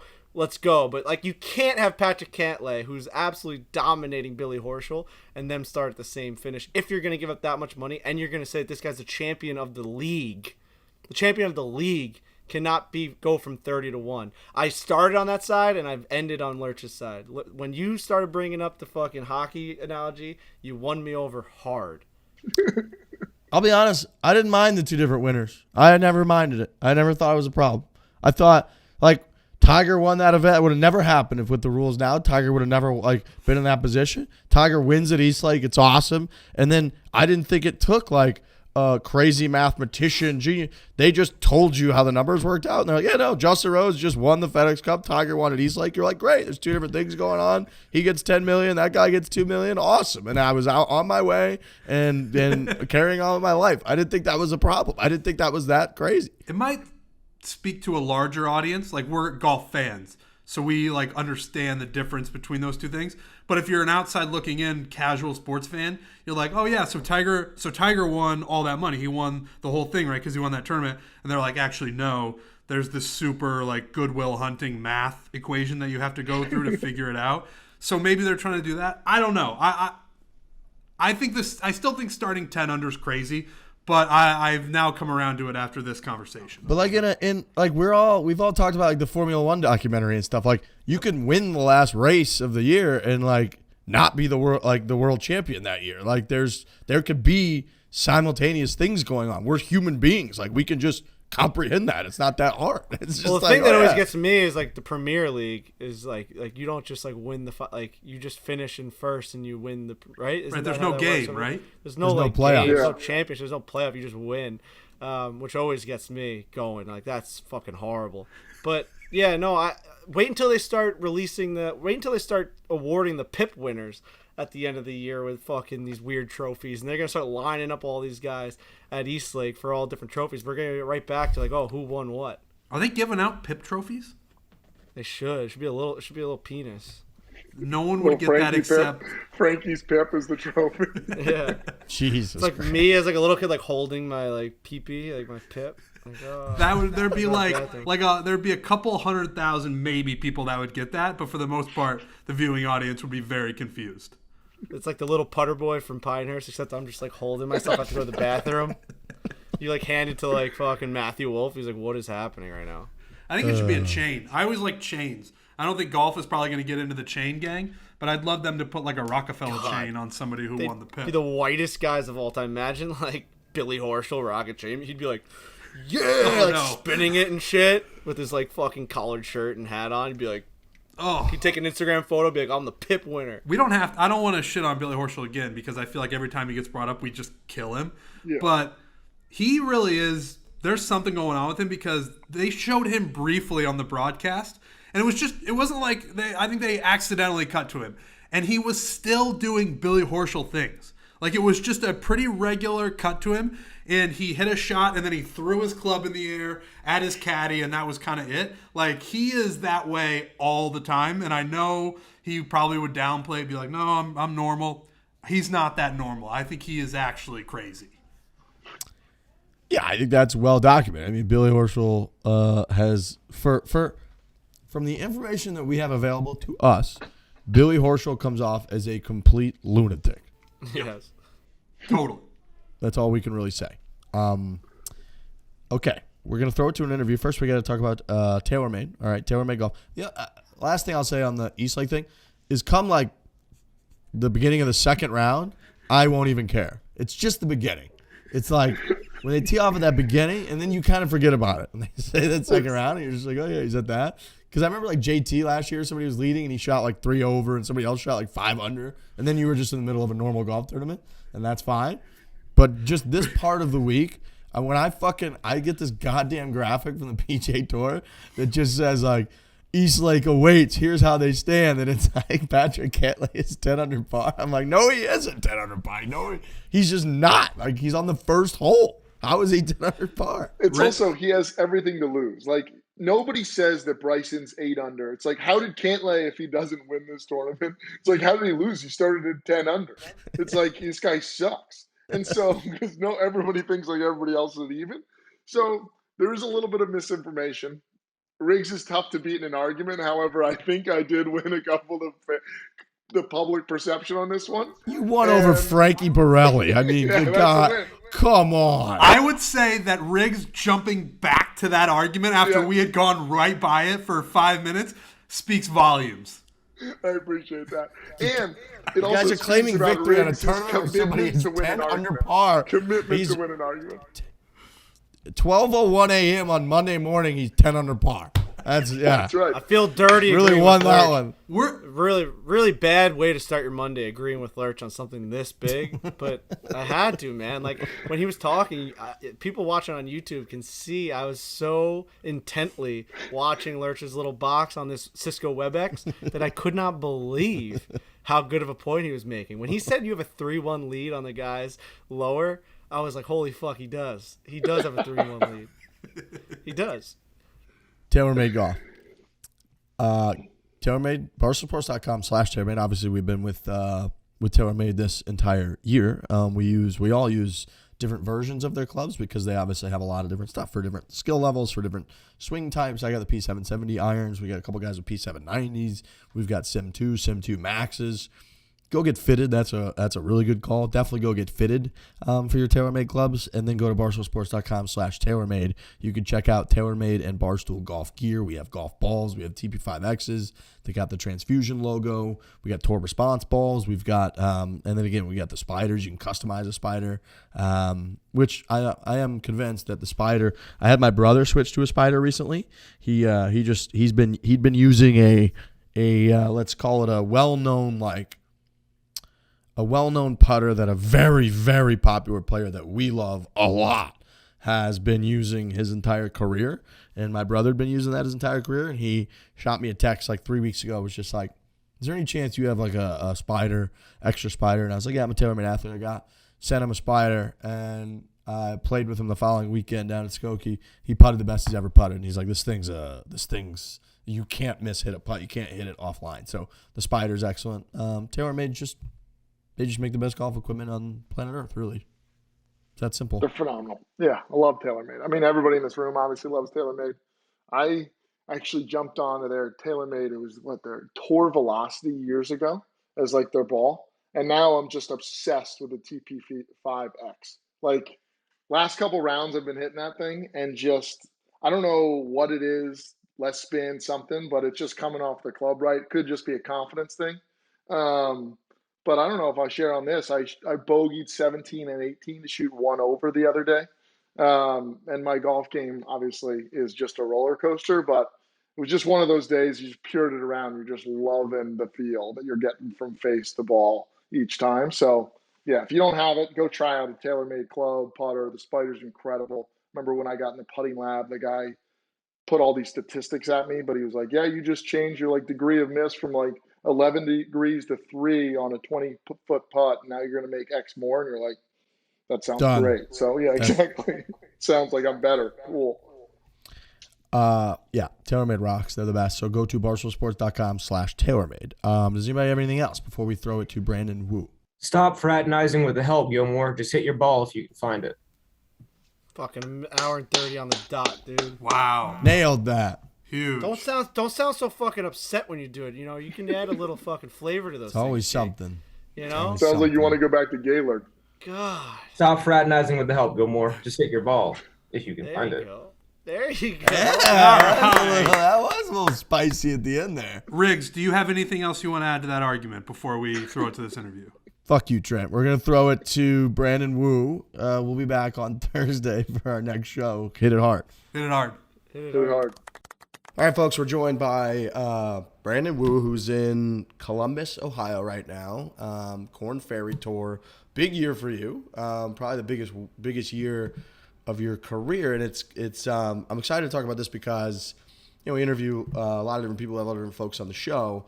More often than not, it's PGA Tour folks who, you know, are later in their career or more established or whatever. And you obviously have been through the last year, couple of years, a part of the professional golf world that people probably, you know, don't get exposed to a ton. So we're very excited to have you on the show. Yeah, thank you guys. So you're I'm going to go back a little bit. You're Stanford guy, but you're also, I believe, a Deerfield Academy guy. Is that right? Yep. Yes, sir. Well, Trent's going to love this, but I'm a Choate guy, so you are a fierce rival of mine. Yeah, exactly. Back in the bitter rival days, yeah. Yeah, the old prep school days, Trent, Deerfield, we had Deerfield Day, which was when all of our teams in the end of usually I think November. It was the end of the fall season when all of our teams would play against all of Deerfield's teams. People like me, I didn't really play a fall sport. I was more of a winter sport guy. I'd put like face paint on and I would go like cheer on all of our teams. It was the whole thing. Yeah. It was a good day. Oh yeah. Yeah, we called it the boar pen because we were the wild boars. Right. And I considered myself one of the main people in the boar pen. I don't even know what words you're saying to me right now. This is a part of your life that I've never heard about. Like, I've heard a lot about the things that go on in your life, but this Deerfield Day is a thing that I almost feel like you're making up on the spot. No, Brandon knows, right? Yeah. It was very real. I mean, during my years, for us, obviously it was called Choate Day, but it was kind of a not as good performance for us in the fall. We'd always, wait for lacrosse season in the spring, and that was kind of what we were waiting for because we pretty much got our ass kicked in football every year. Yeah, I remember we did suck, I think, in lacrosse when I was there too. So we would our lacrosse team was pretty good. It was weird because it would flip a lot, but we, like in the fall, I remember the first year or so we got killed overall, and then I think our soccer team started to become much better. Our football team started to become much better. And Trent, we would do for us Deerfield Day, we'd do like a running just tally of total wins, losses, and then that school would claim victory that year. That was the whole deal. Wow. Yeah, as a, New England, prep school type thing, which again, coming from St. Louis was a whole new world for me too. I repeated my sophomore year. I believe you just did a PG year. Is that right? No, I started as a new sophomore, actually. Did you? I didn't repeat, but yeah, I did 3 years at Deerfield. All right. So yeah, we both did 3 years, but it's a whole different world, Trey. You'd be like, it's a weird world. Not weird. It's just very different. Yeah, I'm stunned. Like for us, like 75% of people lived on campus. You'd go to like every game. You know, if the soccer team was playing at 2:30 or so on like a Wednesday, because we had half days Wednesday, and then we would have a half day Saturday, like in terms of school, then the whole school would go to like the 2:30 soccer game and go crazy for the soccer team. It was great. It was a different world. Anyways, getting distracted. So then you go on. You obviously play golf at Stanford. A lot of big names play golf at Stanford. Tiger Woods played golf at Stanford. Curious if you guys ever had any interaction or connection with Tiger while you were there? Yeah, so I think the most memorable moment was when he came back. This was the year that he was kind of attempting a comeback. He was going to go play in Napa at the Safeway Open, and he was just, coming to town a few days before to try and practice. He was just out there practicing with us. We kind of, left him alone for the most part, but it was funny because, our coach had texted us the day before that he was coming to town, and, Saturday morning at 8 a.m., the entire team is out there practicing. And coach is like, I've never seen you guys out here this early on a Saturday, but, we all wanted to witness Tiger Woods, so that was a pretty special moment. And I think there's one other time we ran into him. We were playing a college tournament that Nike put on for kind of all like the flagship Nike schools. And he turned out to be the surprise guest speaker, which was pretty sweet. He kind of emerges from the crowd, and everyone's in shock. And those were my two Tiger stories from Stanford. No way. Surprise guest speaker? Oh, yeah. What did he say? Did he have anything, say anything interesting, or just say the normal stuff that he says? Yeah. So basically the event was like, they were hosting kind of like a college coaches panel type deal. So our coach Conrad, Oregon's coach Casey Martin, they were teammates with Nota Begay and Tiger at Stanford.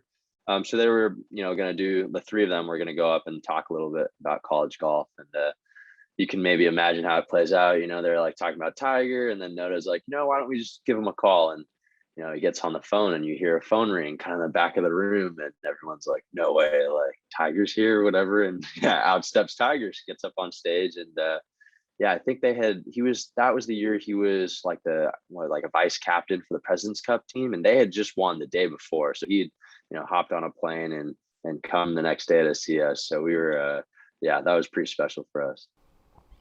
Just Tiger and Nota doing it up. Like what a showman these guys are. Yeah. That's incredible. That's awesome. Exactly. Yeah, I do like that you can tell Tiger, because obviously he's one of the most covered athletes media-wise in the history of the world. So you can always like pick up stuff that he's kept with him, stuff that he kind of doesn't. Stanford, I feel like his experience there, he's kept with him, and his like I think you see occasionally pull out like his yardage book is like a Stanford. The yardage book. So he clearly like that meant the world to him, and I've always again noticed that he rocked. I remember within the last year or two, he rocked like a Stanford logo on one of his polos one day when he was playing. Maybe it was in the Father Son or something cool like that, where he had like the Stanford logo with a tree, which is really cool. So it's awesome that clearly the Stanford experience meant a lot to him. Yeah, for sure. You did all 4 years at Stanford, right? Mm-hmm. Yep. How much, were you a big like team golf guy? Were you more kind of in your own world? I want to focus on myself and go pro. It's always interesting to me because golf's such a individual sport. I'm always curious how, different people handle that differently. Yeah, for sure. I think definitely more a team guy. I guess interestingly enough, I think when I first started playing on a team in golf was kind of when I first fell in love with it. That was, I think, middle school. It's an individual sport, and you're growing up. It's kind of lonely as a kid, in my opinion, because all your friends are running around, playing soccer, playing football, whatever. And you're just at the golf course. Your parents drop you off, and you're chipping and putting for a couple hours. But so you get to middle school and you're playing on a team. It's like after school, you just go to the golf course with your friends and go mess around. So I loved playing on a team. And then all throughout Stanford. Stanford's so cool. Playing at a high level there and on the team, we would have right around 10 guys every year, which I think is a perfect number because it's small enough where you're pretty close with everyone, but it's big enough where you're competing every day, competing to travel, and I love that team aspect. It is It is so different in the golf world, but it's so cool because when you do get a glimpse of it, it sticks out a lot. You know, I remember when we did like a college tournament earlier this year, and seeing the team show up and they've all got the branded gear, right? And it was like the Oregon State girls had like the orange tees, and you're kind of looking and everything's team best. And then even afterwards, when they're or during their practice sessions, they're doing like putting contests against each other that I've never seen before that they do every day, and it's this camaraderie. And then I remember the Mississippi State girls were like doing the dog like bark back at each other from the fairway, like so it's such a cool different aspect that I wish we got more in golf. For sure, yeah. It's probably why we get so jacked up for the Ryder Cup, President's Cups, because it gives you such a different look. So is there, I mean, I guess outside of playing at once you become pro, there's like no team events really.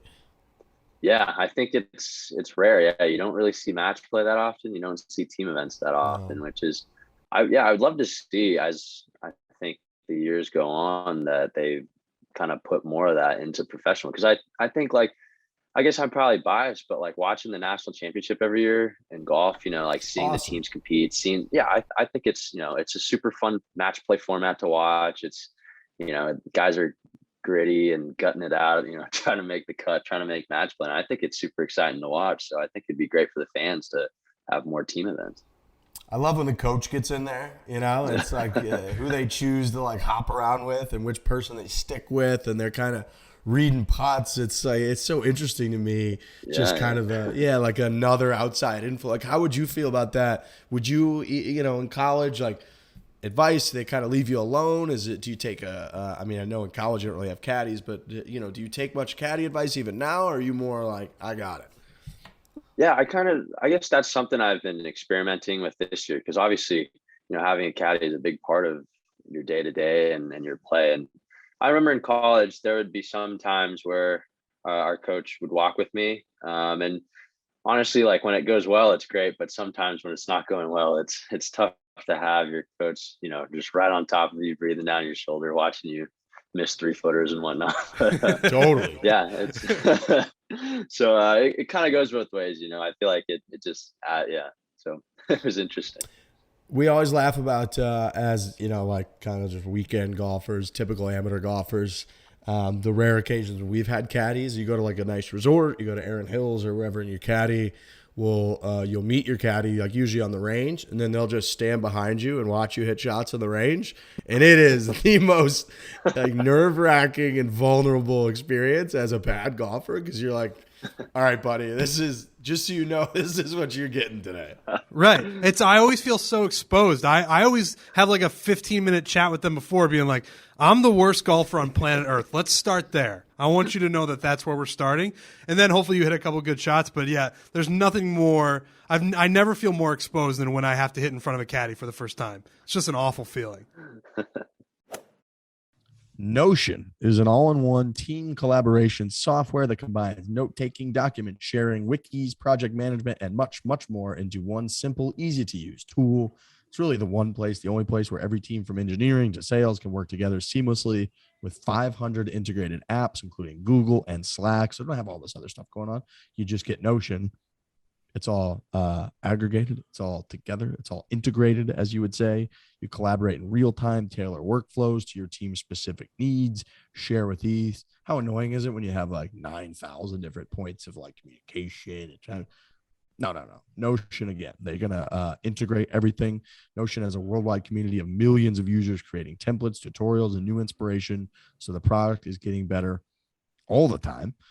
Find out how Notion may be the missing piece your team needs to fully unlock the promise of and remove the pain from remote work. Everything's remote now. Clearly, that's what we're doing. We're remote. We're in 4 different places, all over the world. Well, I guess all over the country. I wouldn't say all over the world. That'd be a little aggressive. Or, I mean, it's technically that's true, because it is the world. It's just, yeah, we're not in the world right now.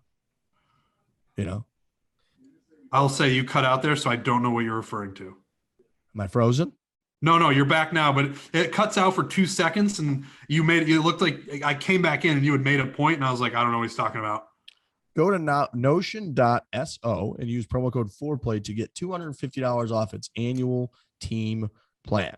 You go to notion.so, promo code is FOREPLAY, one word, FOREPLAY. You get $250 off the annual team plan. Notion.so, promo code is FOREPLAY. So Brandon, last couple of years, you've obviously gone from college to the professional ranks, Korn Ferry Tour. Talk to me about, I'm curious, like the biggest surprises for you going, from college to the Korn Ferry Tour, which is clearly, it's not as glamorous as like PGA Tour life. What are some surprises getting out there that maybe you weren't expecting? I think, everyone kind of talks about how it's such a grind as a professional golfer, but I don't think you can fully like fathom that until you actually start to get out there and you're playing, 20 out of 23 weeks, you're on the road, you're never home. And that was probably the biggest adjustment for me, just how much golf we're playing and how much time we're spending on the road. But I think the golf stuff has been pretty similar, and I felt like it wasn't too hard of a transition just because the courses we play are, not super tough, I would say, compared to the PGA Tour where the greens are a little bit quicker, they're a little bit firmer. On the Korn Ferry Tour, the scores are really good every week, and I think the course conditions kind of lend into that. But yeah, it's just been a cool like learning experience too, and I think one interesting thing from the Korn Ferry Tour is that it's such a interesting collection of people, so there's a few guys like me that are my age that kind of just came out of college that are playing. There's, some guys that have had really successful careers already on the PGA Tour, and now they're either waiting to turn 50 and play on the senior tour, or they've kind of just lost their card the last few years and they're, battling to get it back. And then there's a couple of journeymen sprinkled in. And so, yeah, it's an interesting mix of people on the Korn Ferry Tour. What's your laundry situation? Do you just pile up like dirty clothes? Are you constantly trying to find like places to do laundry? Is that a problem? Yeah, occasionally. I remember last year in Columbus, actually, I had to find a laundromat, go get some quarters and I'd go practice for, 30 minutes, run back and put my laundry in the dryer, and then practice for 30 minutes and come get it. But yeah, you can't obviously pack for like 4 or 5 weeks, I don't think, at least, because I barely keep my suitcase under the weight limit. So you have to do laundry pretty much once a week. So you got to get creative sometimes. Right. Like I had a similar question. Like we're obviously interested in the golf part of it, but what's been the hardest, thing to figure out on the road, or what's the biggest adjustment been on the road for you? Yeah. Sometimes just finding a solid place to eat. Yeah. Because, I would say I'm like decently strict on my diet. I don't have like specific things I like eat and don't eat and whatnot, but I try to eat healthy, and it's just, when it's hot during the summer and playing all these weeks, like you gotta like feel good, or else it's just such a slodge on the course. But yeah, sometimes you spend all day at the course and you gotta find a quick meal or something. You gotta, go through all these Google reviews and whatnot to try and find a decent place. And I guess, yeah, sometimes it's more adventurous than others, but yeah, that's kind of interesting. Dude, I 100% agree with that. Especially like you said, there's always like good crap food that you can rely on. Yeah. But when you're in the middle of the week or early of the week, you really know like you want to get a good head start. You're going to get a good night's sleep. You want to feel good all week, but you want a meal that's actually tastes good too. Yeah, it is a grind to try to find a place sometimes. It just sucks. That's like not too far. You don't need to spend an outrageous amount of money. You can like Uber Eats something, but like then you're paying $30 or $40 for like somebody to just bring you a meal.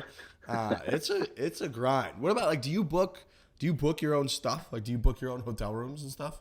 Yeah, I do. I occasionally have someone that helps me, but for me, like, I guess this is another part of the transition, but like I sometimes just get bored on the road. Like there's just not much to do outside of, stuff at the course. Like I like to rest and like, but spending time away from the course, you want to do something. And so book and travel is like one easy outlet of kind of like mindless activity that you can do. And I just always felt like if someone else is doing it, you're like sending them the details and then like you're trying to confirm, and it's more of a mess than just doing it myself anyway. There's a satisfaction to kind of like getting out there, like looking at flights, picking the right ones, getting the right hotel. You're like, I'm okay. Yeah. Man, the Korn Ferry Tour is a grind. When you're like, for my entertainment, I book flights and hotels, and it's like, woo! Like you got to go see a movie, Brandon. You got to do something else. Yeah, that's hilarious. That is, it's true, man. It's true. There's just sometimes you got to find stuff to entertain yourself. That's what it is. What else do you get into? You get into like shows? You a Netflix guy? Yeah. I love watching sports. This week's been pretty good. This week and last week, there's Hard Knocks I've been tuning into. I live in Dallas currently. I can't say I'm a Cowboys fan, but I always love Hard Knocks. Just kind of getting the behind the scenes of an NFL team and watching that. And I just finished this other show, 100-Foot Wave, about big wave surfing. I thought was pretty sweet too. Really? I haven't seen that one. Yeah. They talk about, basically there's this place in Portugal called Nazaré, and they pretty much the biggest waves in the world. And these guys are just, out there on jet skis and surfboards, chasing 100-foot wave. it's pretty epic. Yeah. Oh, that is, man, I bet they get so fired up when the huge waves are coming. Oh yeah. Riggs, I haven't told you yet actually, but I started watching the Formula One show on Netflix. This is something, Brandon, I think if you like Hard Knocks and you like kind of the behind the scenes thing, you would love this show. It goes behind the scenes on Formula One, and I watched 9 episodes in 2 days, and it's just fascinating. I know Riggs is very into it. He can probably explain it better than I can, but it's just, if you like that behind the scenes stuff, you would love the Formula One show. Yeah, I have watched that. That was one of my favorites, actually. It was interesting because I didn't know anything about Formula One before watching the show. But yeah, now you're feel like you're friends with all the drivers. I was in a fantasy Formula One league this season. So I'm all in. You really got into it. That's great. Dude, I need to get in one of those. Like I'm midway through, or like I'm a couple episodes into season 3 now. Yeah. Okay. And so I was telling Trent this last week. I've been avoiding any and all searches for like Formula One because I don't, you know how it is when you're watching it on Netflix, you don't know any of the results. You have no clue. Yeah. So it's like you're watching it live, like when they're coming down the stretch and everything. But once I get through, and I'm going to update myself on like the real time, because I heard there's been some extreme like drama and crazy stuff going on. But I want to go to a Grand Prix. Dude, those Grand Prix look so fucking fun. I want to go to one so badly. Yeah. I actually went as a kid. My family and we lived in Beijing for 5 years when I was a kid. So one year my dad took me, and I think we sat, kind of towards like the checkered flag spot, and I don't remember much other than it just being so loud, and just these guys are screaming by on the straightaways, but it was pretty sick. I can't believe how fast they go. Like, I know that sounds ridiculous. Of course they go fast. It's Formula One. But man, when they do there's like a certain drone shot they do that like comes up over the top and follows the car when they're going through the straights. And you cannot believe how fast they're going, and then they're controlling it and actually turning. It's so, one thing I loved about, a great point about the fact that you don't know anything about Formula One when so every minute of it's interesting because you're learning. But also like they humanize the drivers so much that I feel like as a viewer, I don't know them as stars at all. Like I just know them, right? They're sitting there like talking about their insecurities and how like they're real sad that like the other guy's better than they are on the team. And you don't realize that there's just the like 20 megastars at this activity in the world. Right, like every time they show up to a race or they're walking into a race, I'm always a little surprised by how many people are excited to see them. Mm-hmm. Like I'm always like, oh, I didn't realize, like it sounds so stupid, and I agree. Like I didn't realize how big the sport was, but it's massive, and they are just mega celebrities wherever they go for these Grand Prix. Yeah. I think it's cool, like to go on your point about how many people, but it's all over the world too. It's not just some destinations where there's a lot of people. Every single city they go to in the world. I can't believe where they go. They're in Austria, then they're in Brazil, then they're in the U.S., then they're in Australia. You're like, what? How is a sport Are they going to fucking Antarctica next to like do the Grand Prix? Like, what is going on? It's unbelievable, these guys. But I imagine that the giant waves is similar because I don't know anything about that world at all. Yeah. You just kind of learn a little bit about the sport, I guess. And yeah, similarly, it goes in depth into these people, and it talks about their upbringing, talks about their family, talks about their background, and it's like you said, it humanizes them, and it's pretty cool. Trent, have you gotten to the part yet where they do the Mercedes team and they do like Lewis Hamilton? No. So where I'm at right episode, now, and again, it's so weird to be watching something that happened 3 years ago and know nothing about it. But Charles Leclerc just signed with Ferrari in the episode that I watched. So breaking news to anybody who's like me and hasn't watched that show, he ends up doing that. But that's the last thing that happened. So they have not gotten into the Mercedes team yet. No. Dude, it's interesting because you're at the point right now where like the Mercedes team in Hamilton is like this just scary like figure who just is always like passing people and like on pole and dominating. And then all of a sudden one episode they just hammer you with like him and his interviews, and he's like upset in the team room afterwards, and you're like, holy shit, he's a real person. It's incredible. I can't wait. Honestly, I cannot wait. Yeah, they did a good job with that. I'm glad you got. I got on it because of Frankie and Lurch actually, and then I finally just pulled the trigger like a couple weeks ago. But it's very, very good. I think honestly, like with the interviews like this, it's cool for people to hear the behind the scenes of something like the Korn Ferry Tour, just because they don't know. And in terms of like equipment deals and everything, and with the companies that you guys work with, like, are you balls, like tees, like gloves, like are you full? Everything's like totally taken care of? Is there any like, is it limited? Do you walk into like a hotel room full of golf balls like anyone on the PGA Tour? Is that any different than like a PGA Tour deal? I think there's some similarity. The balls and gloves are, kind of in your locker pretty much every week. So that's probably very similar to what the PGA Tour does. But occasionally clubs, and I think sometimes it depends on who you are too. Like, sometimes wedges could be back ordered for 3 months. I've definitely heard stories of that. Totally. But I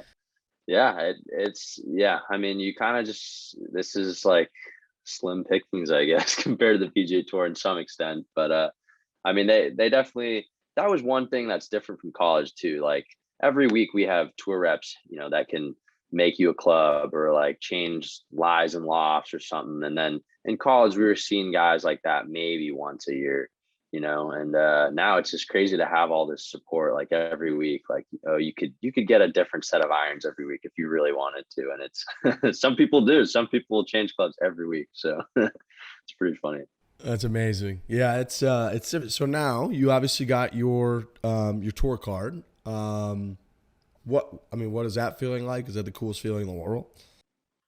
Yeah, for sure. I think didn't really set in until I kind of had it in my hand, at that ceremony a couple of weeks ago, because it's just, I felt like it's this like fabled thing, you kind of hear about as a kid, and to finally have gotten there, to finally, have been presented a tour card was just really, just awesome. I think that's no other way to describe it. It was so cool. I love that they actually give you a physical card. Is it heavy? Yeah, it's like 2 pieces of metal, like, hammered together. It's actually pretty sweet. I think they do it, kind of engrave your name in it. It's like stamped like it would be on like a wedge. So it's pretty sweet. I think I have it tucked away safely. Yeah, I saw it on your Instagram. I saw the picture. I was like, that thing looks legit. Like it looks heavy. Like it's got some serious gravitas to it. I was like, that thing's awesome. So are you just going to play everything? Like you're going to be so excited. You're going to play as many events as you possibly can. You're going to be a road warrior again. Yeah. So I guess one thing that a lot of people might not understand is like the PGA Tour has lots of different categories, and like that's how you get into tournaments. So actually the category that the Korn Ferry comes out of is a little bit more towards the bottom. So like basically these playoff events, like last week, this week, and next week, you're kind of like jockeying for position, because whether you finish 5th on this list versus 20th, that could mean, I don't know, maybe a difference of 10 tournaments you're getting into or not into. So, and it's, I think, very important to keep your card that first year, because if you do that, you move into a better category for next year and you'll get into every event versus this year. We're kind of like still like playing to see if we'll get into all the events in the fall. Like some people might only get into 4 out of the 7, for example. So, it's like you kind of have to play when you can. I think your first year out there, and the better you play, the more control you'll have over your schedule and over what tournaments you play. But I'm anticipating probably a long stretch of tournaments. It's funny because we discuss and like fawn over people winning or not winning tournaments pretty much every week, when you realize like the higher stakes really are these statuses and, making cuts, not making cuts, playing well, finishing 3 or 4 spots, a little bit higher could mean, like you said, 10 different tournaments that you could play in the following year, where if you have a couple good starts in those, there's a lot more points in those, and all of a sudden it changes kind of your whole career. Yeah, exactly. I think I thought there was a great example last week, actually. So Grayson Sig ended up winning, but the guy who's playing with, this guy, Aaron Rye, he plays over in Europe, and he actually made double on the last hole to lose by 1. But, he ends up finishing tied second, and he gets his PGA Tour card. So it was, although he didn't win, and I'm sure maybe not as talked about as much, but he did earn his card, which is probably his goal, and coming over here to play the finals events. So, like you said, there's a lot of little intricacies, and every point, every spot counts. It's crazy. It's just such a grind. Another little connection I think we may have, which is amazing, is 2017 Western Amateur at Skokie Country Club. Yeah. I believe you stayed with the Riley family, who live off of the 8th hole, which amazingly is Trent, the Skokie Challenge that I do every year, the same house and the same family that we stay with every year. So I'm extremely close with the Riley family, and they said nothing but very nice things about you.